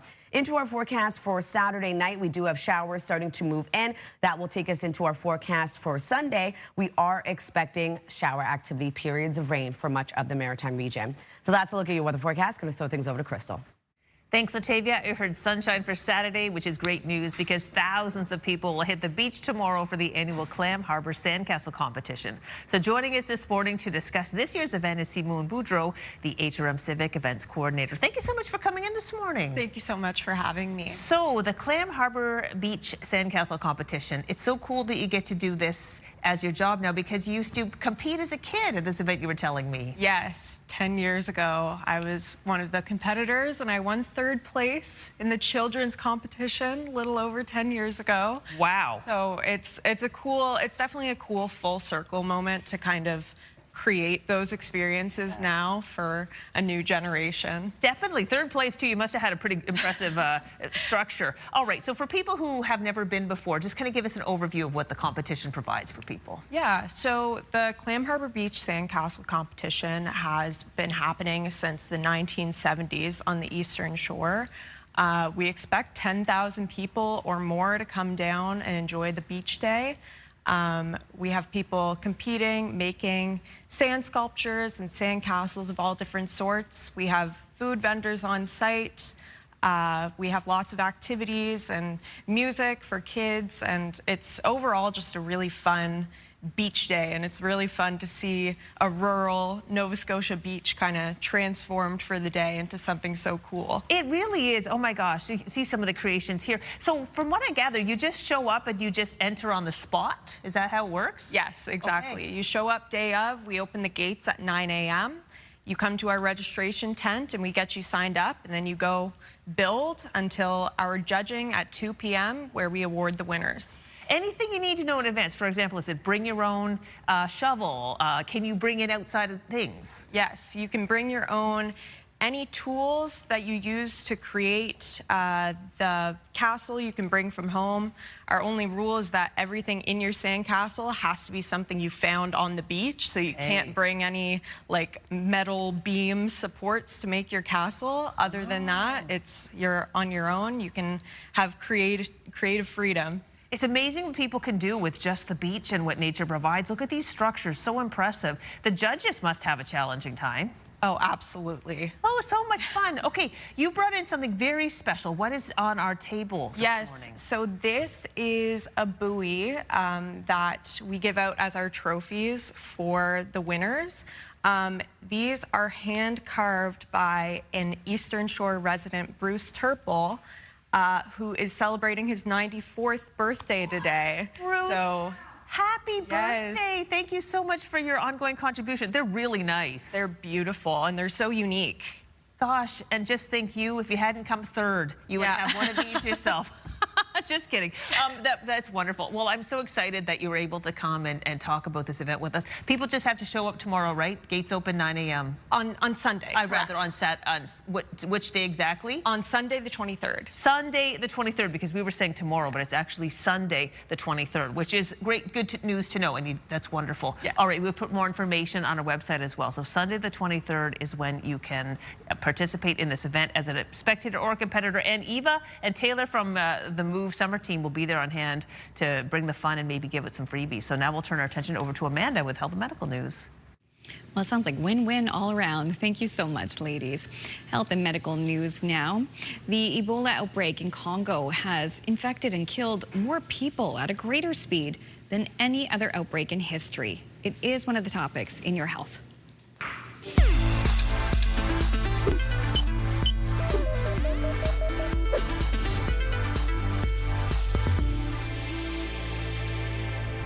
Congo's Ministry of Health has now recorded more than 5,000 cases, including more than 2,300 deaths across 6 provinces. This gives it a case fatality rate of more than 47%. It's now spread about 3 times faster than the 2014-2016 outbreak across West Africa, the deadliest on record with more than 11,000 deaths. WHO has already added 100 additional expert epidemiologists who will be deployed at the field level, at the health zone levels, supported by almost more than 500 community health workers who will go to the communities, do the contact tracing, and identify the cases, convince the people to accept to be followed up. That's the regional incident manager for the WHO, who said 400 treatment beds have been added across the country in just the past 2 weeks. The strain of the virus doesn't have an improved vaccine or treatment. Researchers in the U.S. are warning of a possible link between sugary drinks and gastric cancer. Researchers in Boston found those who drank 1 sugary drink per day had a nearly 2.5 times higher risk of cancer than those who had less than 1 sugary drink per month. Authors of the study also found that higher fructose intake was also linked with higher gastric cancer risk. Finally, a potential step forward in the treatment of melanoma, a sometimes deadly form of skin cancer. Pharmaceutical companies Moderna and Merck say their personalized mRNA vaccine, combined with the immunotherapy drug Keytruda, were successful in late-stage trials. The drug makers say the combination reduced cancer recurrence and kept cells from spreading. The experimental drug is made to order based on each patient's tumor.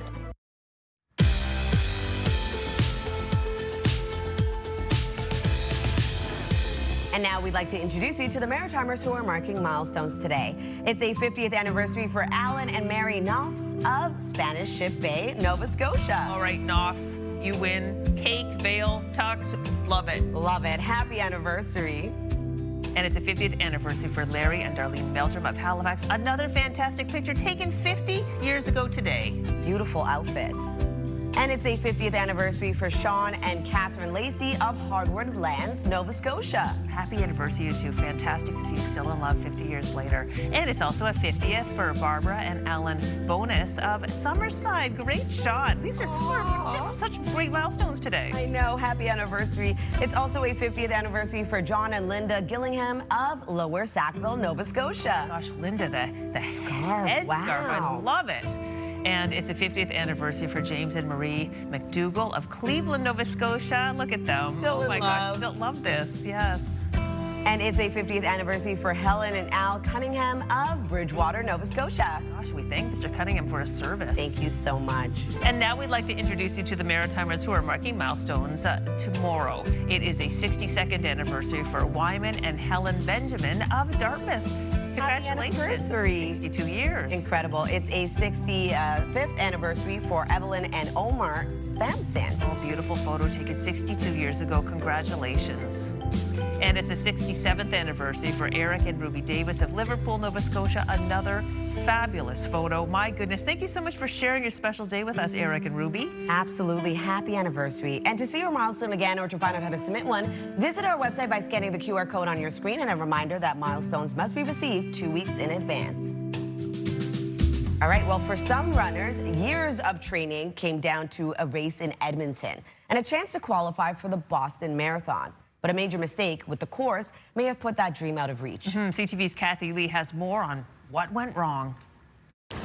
Mitch Walls is back on track, recovering after a marathon in Edmonton on Sunday that went very much off course. At the turnaround on the back half, I noticed something was a little bit off. He was right. Organizers initially insisted the route was properly measured, but now acknowledge it was about 675 meters too long. The event drew some 10,000 participants from around the world, the mistake impacting both the full and half marathon. Walls was on pace to hit his goal until the longer distance added more than 3 minutes to his time, potentially costing him a shot at the Boston Marathon, one of the most prestigious races in the world. That was instantly deflating. It's unfortunate, for sure. It shouldn't happen in a race like this, especially a Canadian Championship race. And this women's half marathon winner from Ontario was close to breaking the Canadian record, but the added meters left her wondering how close she might have come. That was my first half marathon debut, so I know I've got plenty more attempts to have a go at the record in the future. As for Boston, the Athletic Association says it will accept Edmonton's official finishing times, but won't accept times adjusted to account for the extra distance. Edmonton Marathon says recognizing runners' results is a top priority, and it's determining how this year's results can be recognized for qualifying times. Also adding that it's working to make sure a mistake like this doesn't happen again. The distance may have missed the mark, but Walls says the race itself didn't. Love the course, love the volunteers. He'll never know if he would have qualified for Boston, but believes the added length hurt his chances. But he's not giving up. I got lots left in the tank. Planning to take another run at his dream. Kathy Lee, CTV News, Airdrie, Alberta.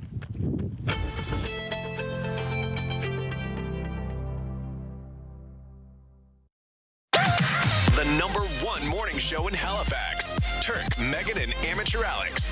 And home to the biggest artists. Halifax's #1 hit music station. 101.3 Virgin Radio.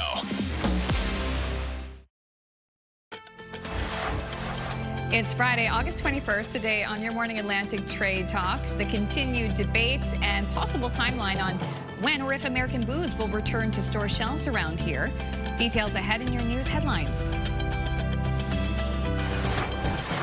And hitting the hay, sleep expert Amanda Jewson shares tips to help kids get back to school into a good sleep routine. That is all coming up in this half hour on Your Morning Atlantic.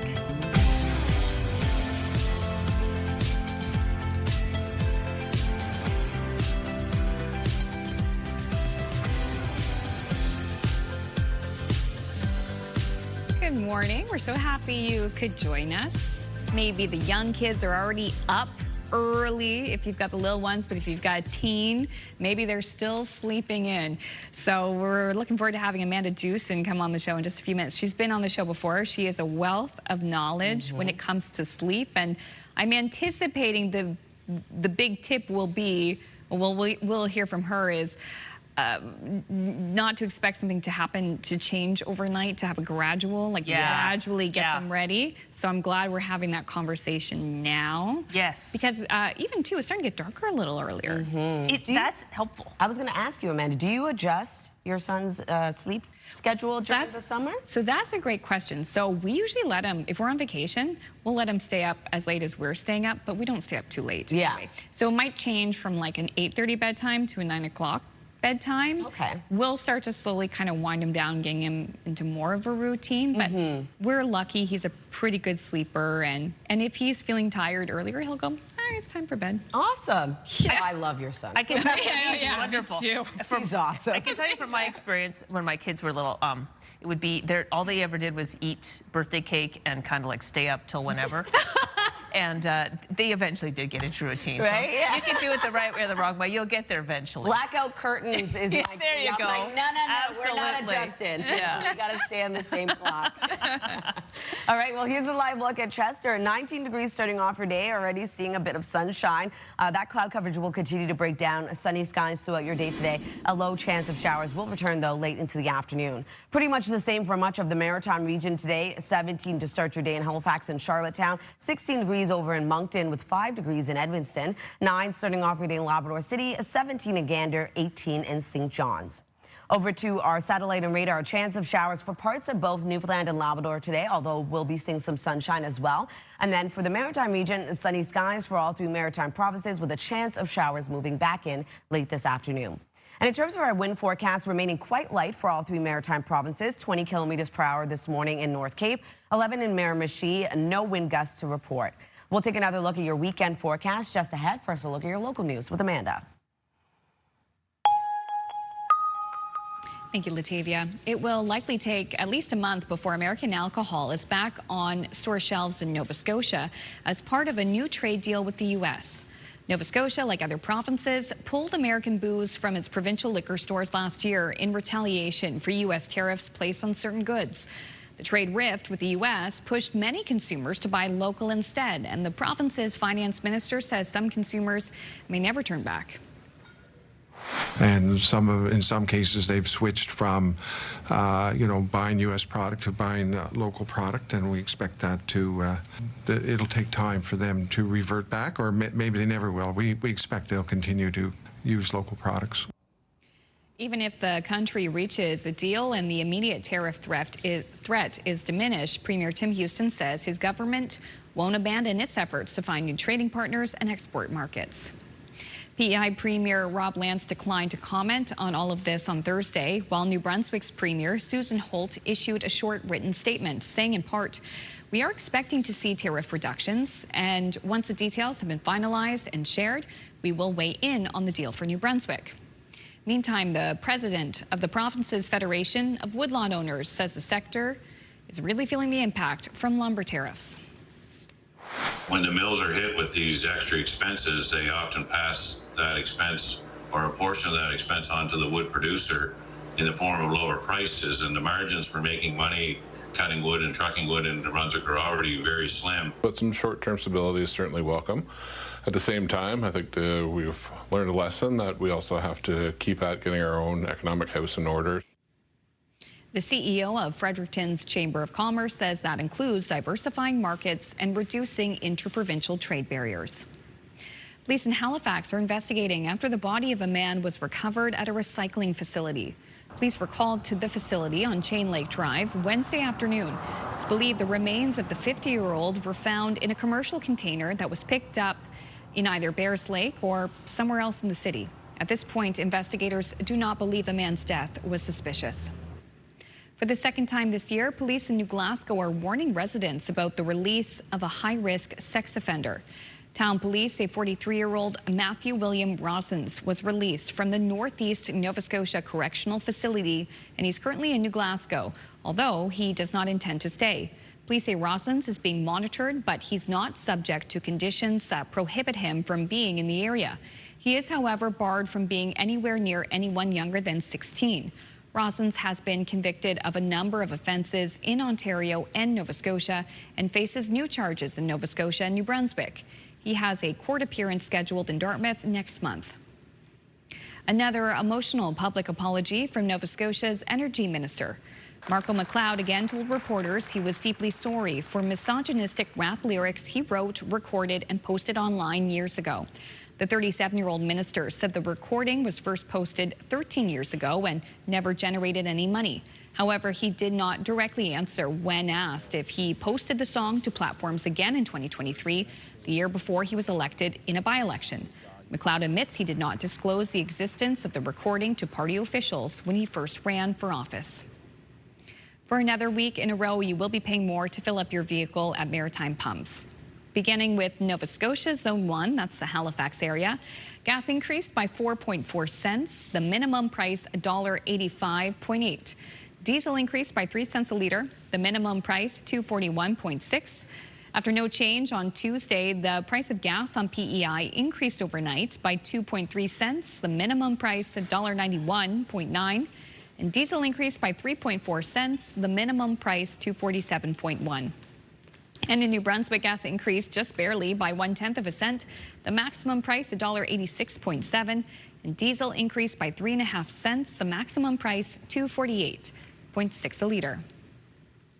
Finally, some hockey news. The Edmonton Oilers and Boston Bruins are heading to Germany next year, with each team set to play 2 regular season games. This as the NHL looks to grow its presence in that country. So the Bruins will play 2 games in Munich, while the Oilers will head to Cologne, which is star player Leon Draisaitl's hometown. Their opponents haven't been announced yet. The Chicago Blackhawks and Ottawa Senators are also set to play 2 games in Dusseldorf in December, trying to grow the game of hockey in Germany. What a great idea. They need anybody to help, you know, like carry stuff or whatever, help them on their journey. I'd be happy to go along. Maybe get some souvenirs along the way.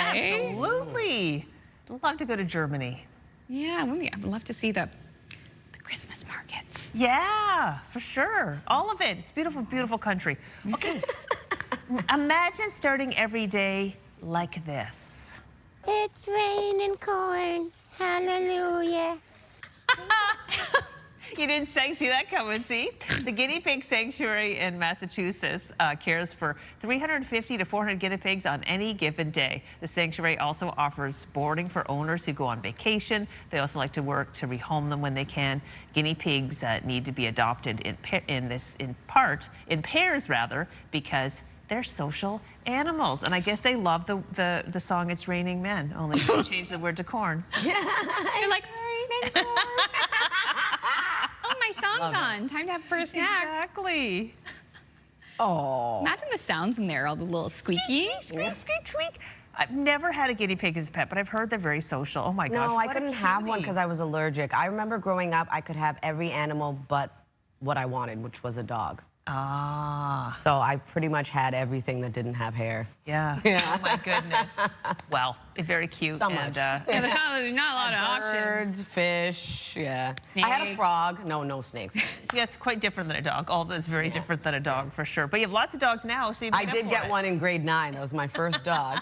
And then I never stopped from there. Oh my God. You're like, I like dogs and this is happening. Yeah. Okay, still ahead. If you're about to take the dog for a walk, Latavia has the forecast on this Friday. Plus, CTV's Scott Hurst will be joining us after the break, too, to talk about how Canadians are feeling with the possibility of some American alcohol potentially returning to store shelves around here. Until then, let's take a live look outside. For that, we're heading over to West Pubnico. You can see the dry conditions impacting the grass there a little bit. Forecast in 2 minutes.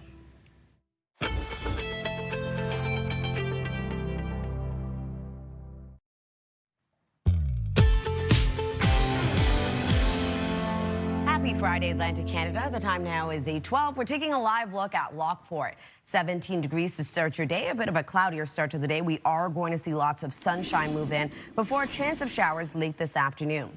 Weather is brought to you by Cummins Trusted Home Standby Generators. 18 degrees right now in Halifax, 19 in Sydney, as well as into Charlottetown, 15 degrees in Fredericton, with 14 starting off your day in Happy Valley Goose Bay, 17 degrees in Corner Brook. So we are still holding on to heat and humidity for the Maritime region, but we'll start to see things cool off as we head towards this evening. Now into the afternoon, daytime highs are going to remain above seasonal to seasonal for the most part, but we are starting to see them cool down. Lots of sunshine for the Maritime region as well as into Newfoundland and Labrador, but we do have a chance of showers as well for parts of both those provinces. Into the late afternoon, a chance of showers will return for parts of the Maritime region. That will take us into tonight. Temperatures cooling down for our lows, remaining cooler for our daytime highs, remaining below seasonal for much of them into Saturday's forecast. And we will be seeing the return of sunshine for the Maritime region. If you're wondering about precipitation totals, remaining quite light, only seeing an additional 2 to 5 millimeters for Sydney, around 2 to 10 millimeters expected for parts of Labrador. And then for our forecast today for New Brunswick, holding on to sunshine across the province today with mainly sunny skies. Daytime highs will range from 22 degrees in Edmonton up to 26. For Prince Edward Island, scattered showers to start your day, clearing out though, leaving sunshine across the island with highs between 22 to 23. And then for Cape Breton, eastern Nova Scotia, lots of sunshine as cloud coverage begins to break down early on. We will be seeing isolated showers return into the late afternoon, carrying on into the evening. Daytime highs between 22 to 26. For the rest of Nova Scotia, pretty much the same. Cloud coverage begins to break down. We will be seeing sunshine and also seeing a return of a chance of showers into the late afternoon, carrying on into the evening. Daytime highs between 23 degrees in Yarmouth up to 27 in Halifax. For Labrador City, starting off the day with scattered showers clearing, leaving a mix of sun and cloud, a high of 14 degrees, with 22 into St. John's, Newfoundland, looking at a mix of sun and cloud throughout your day. So that's a look at your weather. Going to throw things over to Amanda. Thank you so much, Latavia. Canada's premiers are weighing whether to return American alcohol to store shelves as part of a possible new trade agreement with the United States. It comes after a big push to buy local and buy Canadian. So how are Canadian consumers feeling about this possible change? For more on this, we bring in CTV's Scott Hurst. Scott, so how are Canadians reacting to the booze ban possibly being lifted? Good morning, Amanda. The ban on American booze really has emerged as a key sticking point in Canada's negotiations with the United States, but some shoppers and premiers across the country seem reluctant to support those brands, even if they are returned to store shelves. Now, we are learning as part of trade negotiations, Prime Minister Mark Carney has asked the provinces to resume selling American alcohol as a sign of good faith. But so far, some provincial leaders have kept quiet on their plans. Newfoundland and Labrador Premier Tony Wakeham appeared to suggest all premiers have agreed to bring back U.S. booze, but there's been no confirmation from Ontario Premier Doug Ford, which is home to the largest public liquor retailer in the country. Now, one of the more critical voices was Manitoba's Premier Wab Kinew. Here's what he had to say. So right now, we haven't decided to put the booze back on the shelves, but hypothetically, let's say that there was a deal that the Prime Minister really recommended and we decided to put the booze back on the shelves. What I would say to Canadians is leave it there. If we put the booze back on the shelves, don't buy it, let it sit on the shelf where the Liquor Mart employees will be putting it and buy the Canadian stuff instead. We've done an amazing job sticking together in the face of Donald Trump's tariff threats, and I think we should continue to do that.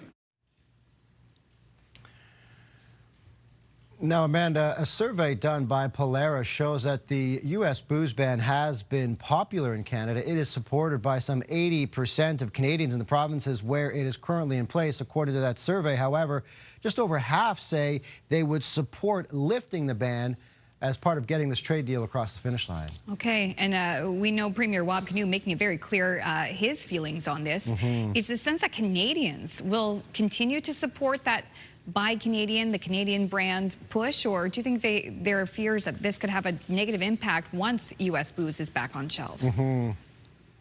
CTV News has been hearing from Canadians coast to coast, and while many say they would like to continue to buy Canadian as much as possible, of course, there are others who are looking forward to getting some of these popular Americans brand back, like Kentucky Bourbon and California Wine. Now, distillers believe the Buy Canadian push has brought on a noticeable increase in interest. However, some producers say selling a homegrown product at home remains harder than it sounds. Recent changes have allowed producers to ship alcohol directly to consumers across the country, but according to the Canadian Federation of Independent Business, it says that still only attracts a small percentage of customers. Now, if Canadians continue to turn up their noses at U.S. alcohol products, it might take quite a while for sales to resume to where they were before the bans, and that might continue, Amanda, to be a boon for producers on this side of the border. Okay, Scott, we'll see what happens from there. Scott, thank you so much for your time this morning. Thanks a lot. CTV's Scott Hurst reporting live for us from our national newsroom in Toronto. Now, despite trade tensions, new numbers show cross-border travel is starting to take off again in both directions. CTV's Maria Saru spent the day talking to tourists in Cavendish about how much politics is playing into their plans. An Anne of Green Gables magnet and a souvenir mug are on the wish list for the Battaglias from Boston, spending their summer and tourism dollars on PEI. We love the friendly people. It's just lovely here. The political climate we don't necessarily agree with what's happening between the States and Canada, so we'd like to support our friends up in Canada. At the Cavendish Boardwalk, there are license plates from as far as Tennessee, with visitors getting a taste of the island. This mother and daughter from New York hope the goodwill goes both ways. We're supporters of Canada and America, and we just hope everything can all work out for the best for everybody. According to Statistics Canada's June numbers, more Americans are traveling north. Visits were up just over 6% from last year, marking the 5th straight month of growth. At the same time, more Canadians are going south. Return trips rose 5%, continuing a 3-month turnaround. There's a bit of a thawing, I would say. We're more open to it. I think just a feeling that we're missing out of all these great attractions and activities in the US. I want to go sometimes to New York to visit like things that we can't see where we're from. There's lots of places that I'd love to visit in the United States. Take the girls to Disney World. That'd be a lot of fun. Maybe the beaches in California. Others aren't convinced. I wouldn't do it in a million years. There's no real reason to go down south at the moment. The boardwalk here is still busy with visitors from both countries, but even as the numbers climb, Canadian travel to the U.S. is still well below 2024 levels before political and trade tensions escalated. Maria Saru, CTV News, Cavendish, Prince Edward Island. Thank you, Maria. We're going to have another break here on your Morning Atlantic. When we return, we're going to be talking about getting a good night's sleep and sleep routine before the kids head back to school. That's on the other side of this break. Please stay with us.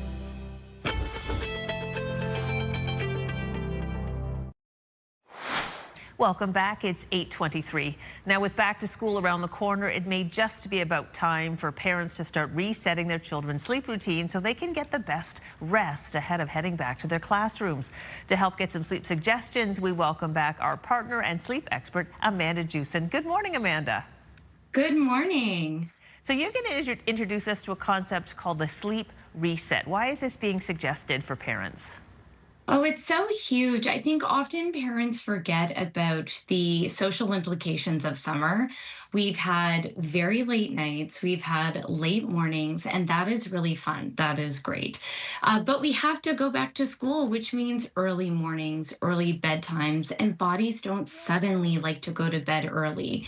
We call this social jet lag. I'm just outside of Toronto. I've been describing it as being in Toronto, but on Vancouver time.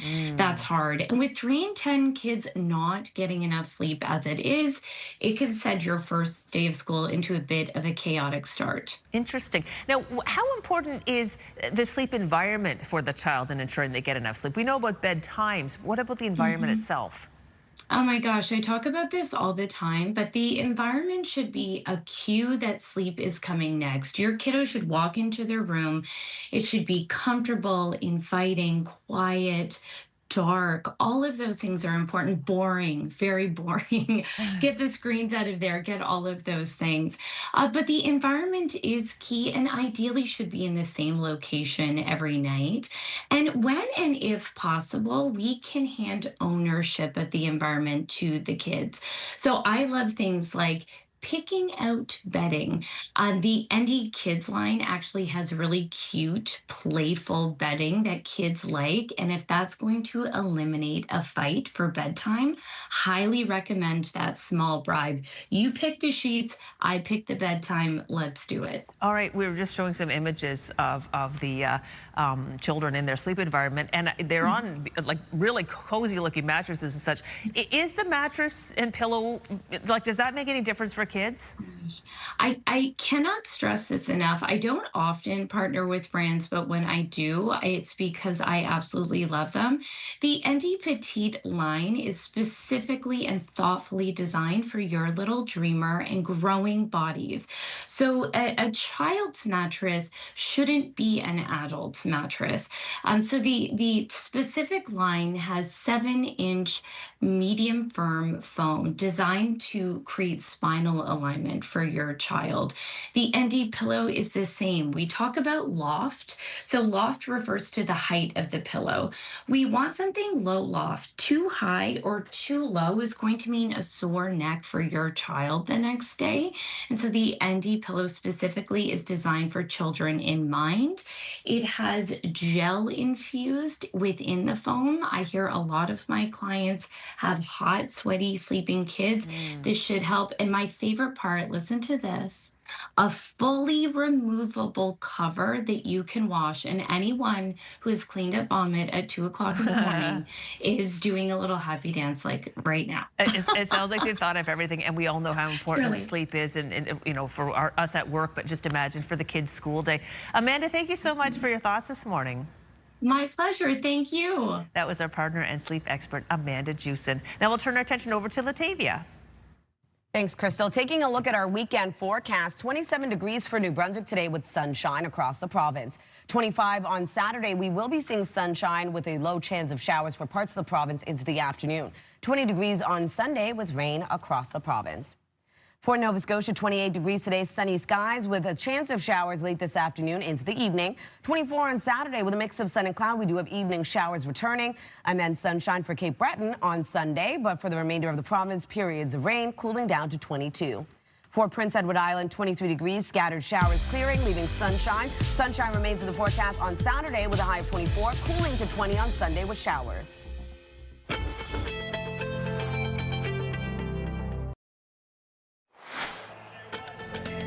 Coming up in this half hour, that night in Kingston. We'll speak with the producer of original web documentary about the Tragically Hip's influence on Canadian music and culture. Less than 15 minutes here on Your Morning Atlantic.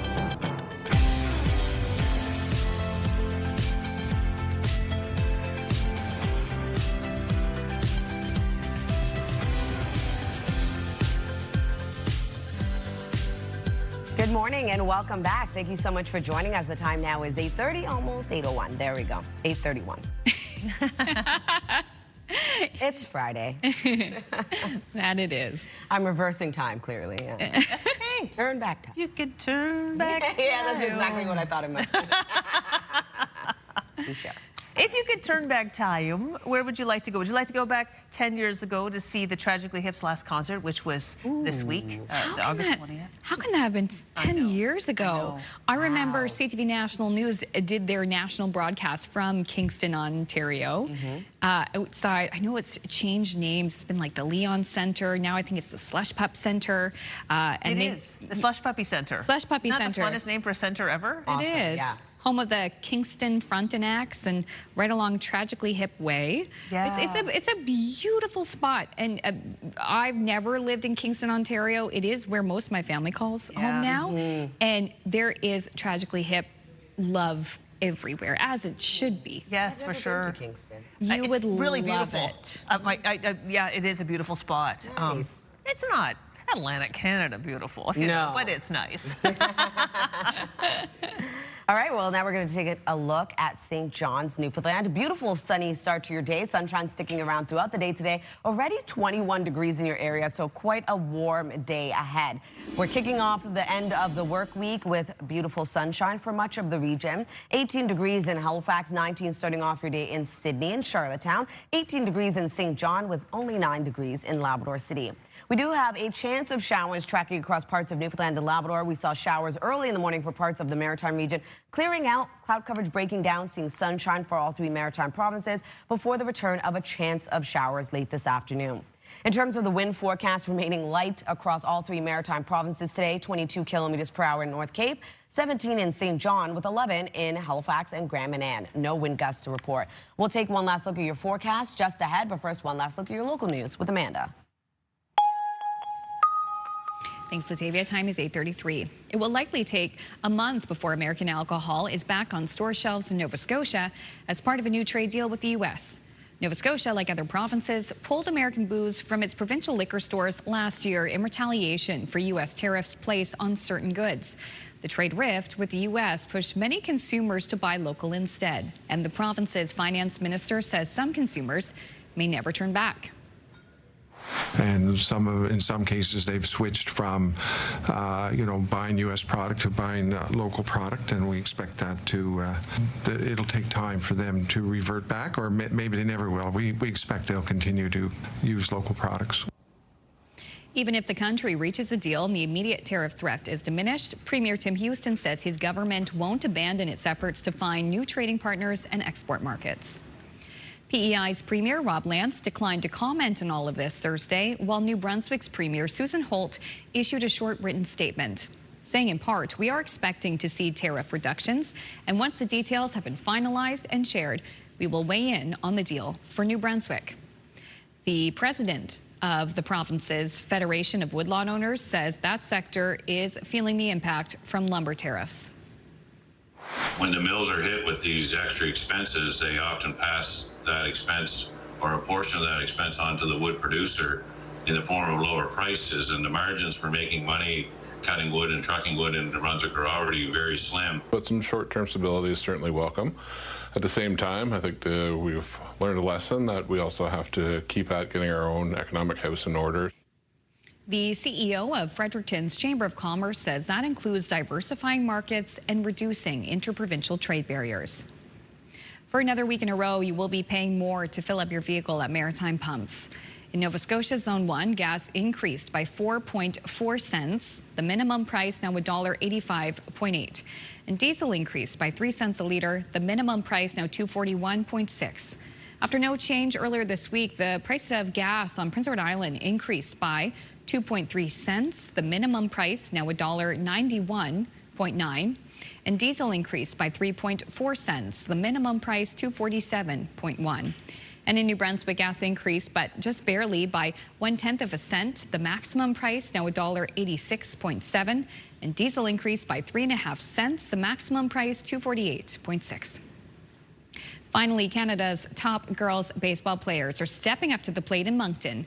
The National U16 Championship is showcasing both the growing sport of girls baseball and the city's ability to host major sporting events. CTV's Josh Smith has more.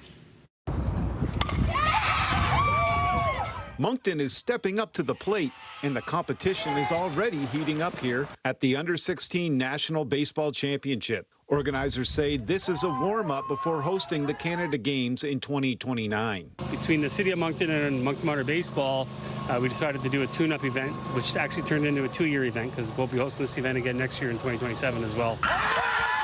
Teams from coast to coast will look to capture gold on Sunday. There's 10 teams here, one from each province, and that each team consists of approximately 15 to 17 players plus 3 or 4 coaches per team. But the championship is about more than winning.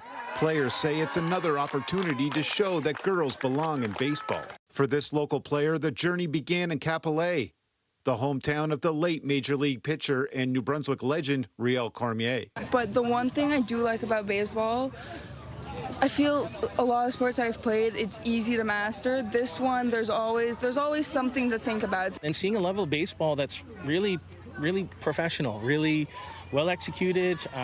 Expectations are high in a good way for the competition. The semifinals are on Sunday at 11 a.m., followed by the bronze medal game at 3 and the national championship game at 6. Josh Smith, CTV News, Moncton. Thank you, Josh, and good luck to all the players this weekend. Yes. Okay, I have great news. Okay. Rare does this happen, but the cat movie we mentioned yesterday on the show, I went to look up if it's playing anywhere in our region. It is Sunday in Wolfville. Sunday, Sunday, Sunday. Sunday. Every year I watch 20,000 cat videos, and I find all the best ones. And then I put together a reel that's about 75 minutes long, and that plays all over the world and raises money for local cat shelters. And then the next year, I do it all again. Why are we laughing? It's the background. Okay, Cat Video Fest will be shown at the Al Whittle Theatre in Moncton on Sunday at 2 p.m. 10% of the proceeds will go to the Safe Haven Animal Rescue in the Valley. You can get your tickets on the Al Whittle Theatre website. I know because Amanda actually went and bought some. The film is a 75-minute compilation of the funniest cat videos gleaned from all over the world by a passionate cat lover. I love this. Oh my, that's so fun. It plays all over the world, and it is playing at the Al Whittle Theatre on Sunday. It's just a Whittle Theatre. It's a Whittle Theatre. It's actually, you know what, in truth, a fabulous spot to see. I've been there for the Devour stuff. Amazing spot. Yes, me too. Nowhere else could I see there any showings of the cat video compilation anywhere else in Atlantic Canada coming up. At least it's coming here. Yeah, so Sunday. I'll see you there.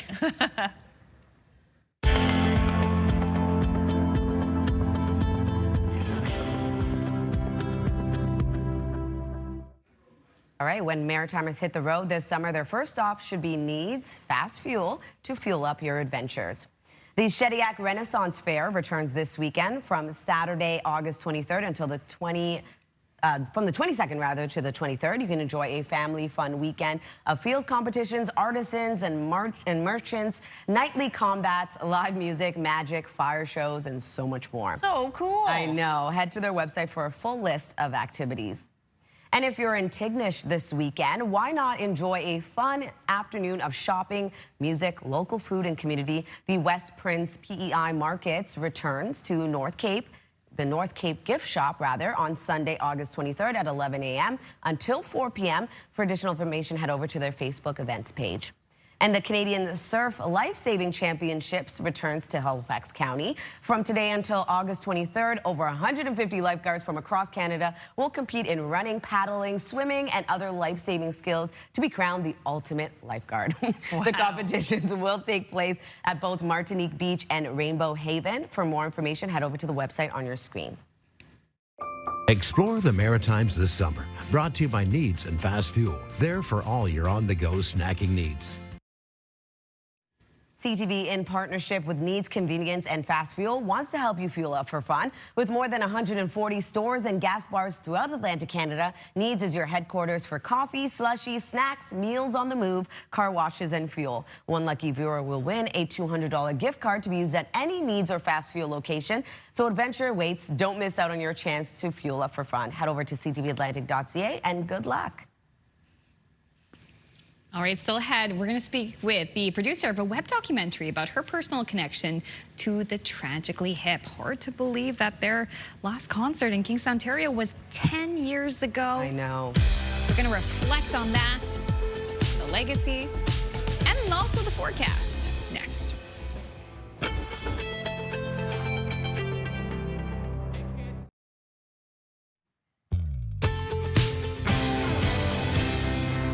A cool start to the day in Edmundston. Welcome back. The time now is 8:44. It's cool this morning at 8 degrees. Temperatures will rise, though, and you're holding on to sunshine throughout your day today. Weather is brought to you by Cummins Trusted Home Standby Generators. 19 degrees to start your day in Sydney with 18 in Halifax. 19 degrees also into Charlottetown with 17 in Moncton. 9 degrees in Labrador City. Heading outdoors in St. John's, Newfoundland, though, already 21.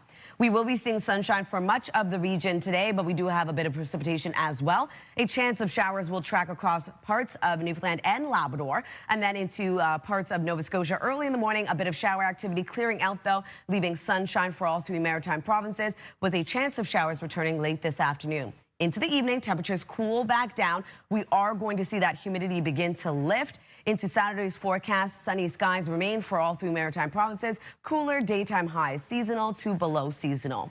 If you're wondering about precipitation totals, only seeing around 2 to 5 millimeters for Sydney, and then for Labrador, getting up to 2 to 10 millimeters, and not seeing much accumulation for Newfoundland. For our forecast today for New Brunswick, Daytime highs will range from 22 to 26, mainly sunny skies and light wind across the province today. And then for Prince Edward Island, highs between 22 to 23. Some scattered showers to start your day will clear, though, leaving sunshine into the afternoon. For Cape Breton, eastern Nova Scotia, a few showers to start your day already beginning to clear out. We will be seeing that cloud coverage break down as well, leaving sunshine. But we do have some isolated showers returning late into the afternoon, carrying on into the evening, with highs between 22 degrees to 26. For the rest of Nova Scotia, pretty much the same. We had a few showers to start, clearing out, leaving sunshine, and then seeing scattered showers expected into the late afternoon and into the evening. Daytime highs between 23 degrees in Yarmouth up to 27 in Halifax. A chance of showers starts off your day in Labrador City with a high of 14. Clearing out, though, leaving a mix of sun and cloud. 22 degrees into St. John's, Newfoundland, looking at a mix of sun and cloud throughout your day. So that's a look at your weather forecast. Going to throw things over to Crystal. Thank you, Latavia. It's 8:46. Now, 10 years ago this week, the iconic Canadian band, the Tragically Hip, played its last show. And our next guest is marking the occasion with the release of an original web documentary exploring her personal connection to the band and the Hip's enduring influence on Canadian music and culture. Liz Duff is a pop culture commentator and the host of Late Night Scrolling with Liz podcast, and she joins us this morning live in studio. Thank you for coming in for us, and congratulations on the drop of your documentary. Oh, thanks so much for having me. I'm so excited. What a great day. What a great day. Yes, it just dropped like half hour ago. Okay, so tell us about your personal connection to the band for any viewers who don't know. Yeah, I call myself a second generation Tragically Hip fan because my dad went to Queens at the same time as the Hip. Whoa. And not only that, he was campus security at their concerts at Grant Hall. Wow. So we started pulling this thread years ago when the Tragically Hip released their documentary, No Dress Rehearsal, on Prime Video. And I worked that premiere at the Toronto International Film Festival, did some interviews, and I was just dying to tell my full story with the Tragically Hip for years since then. Well, yes. Well, so, I mean, your dad would probably have, was he friends with the band? Did he rub elbows with them? He talks a lot about how you would see them across campus and they'd just be hauling their instruments to whatever bar they were playing that night. You'd kind of go, oh, hey guys, what venue are you playing tonight? And they'd go, oh, we're at Alfie's. And they go, oh, you see you there. And, you know, the next morning after a show, everyone would head to Morrison's restaurant in downtown Kingston for brunch, and they'd often also be there having their own post-show brunch. So lots of experiences as students just seeing their favorite college band play. Yeah, well, the thing is, these are images are taken probably back in the very early 90s. Your dad knew them. You just spent your blood, sweat, and tears to put together a documentary about the Tragically Hip. You're a young Canadian music influencer. Why do you think that there's such an enduring interest and love of the music that the band has created? Well, the first thing I always say about the Tragically Hip, they were so cool, and they're still so cool. Everything about the Hip was so punk, how they made their music. They recorded as a band. Gord would write everywhere he was. He would make notes, and then those would become the lyrics. It would become the songs. Like, everything about how they made music and how they were a band has influenced so much rock music in Canada, from the Arkells, July Talk, the Beaches, to pop culture today. When we think about how we celebrate Canada, so much of it is the same imagery as what the Hip leaned on when they were making their music videos and their tours. Yeah, and definitely so many of the Hip songs really tell a story. And that kind of music just really, like, once you hear it, you can't forget it, and it sticks with you forever, and then you pass that on. Let's talk about your work. I know that you did this documentary. There's a moment that I wanted to bring up in one of it's that you shared on Instagram. It's when you went to the venue where the show was played, now the Slush Puppy Place. Describe this haunting quiet that they've never seen before that happened during the show. Yeah, we were so lucky to go to Slush Puppy Place. At the time, it was the Rogers K-Rock Center, which is how most people remember it. And the general manager of the venue now is a man named Brendan, and he gave us a tour of the venue and told us about 5 minutes before the show starts. You know, typically you go see a concert, people are running for a drink, bathroom, merchandise right before the show starts. People are coming in late, but not this concert. It was silent in the concourse, fully seated, minutes before the broadcast started and before the show started. It erupted in O Canada in the theater. A Canada flag went around. I get goosebumps just talking about it. Yeah, I get goosebumps. I'm literally covered in goosebumps right now, just you describing it. And that was just one moment in one of the venues we got to go to. Everyone has these stories of how the magic of that night in Kingston and of the band's entire time in Kingston is filled in these microscopic moments that are just full of magic. Well, we're out of time, Liz, but before we go, how can people watch this documentary? It's streaming on YouTube for free, so if you search That Night in Kingston, late night scrolling, you'll find it. It's available for everyone to watch. Well, congratulations to you, and thank you for being so generous with your time and with your art. Thank you so much for having me. So, yeah, do check that out. We'll put a link to the documentary on our website. That was Liz Duff, pop culture commentator. We're going to take a break and be back to wrap up the show right after this.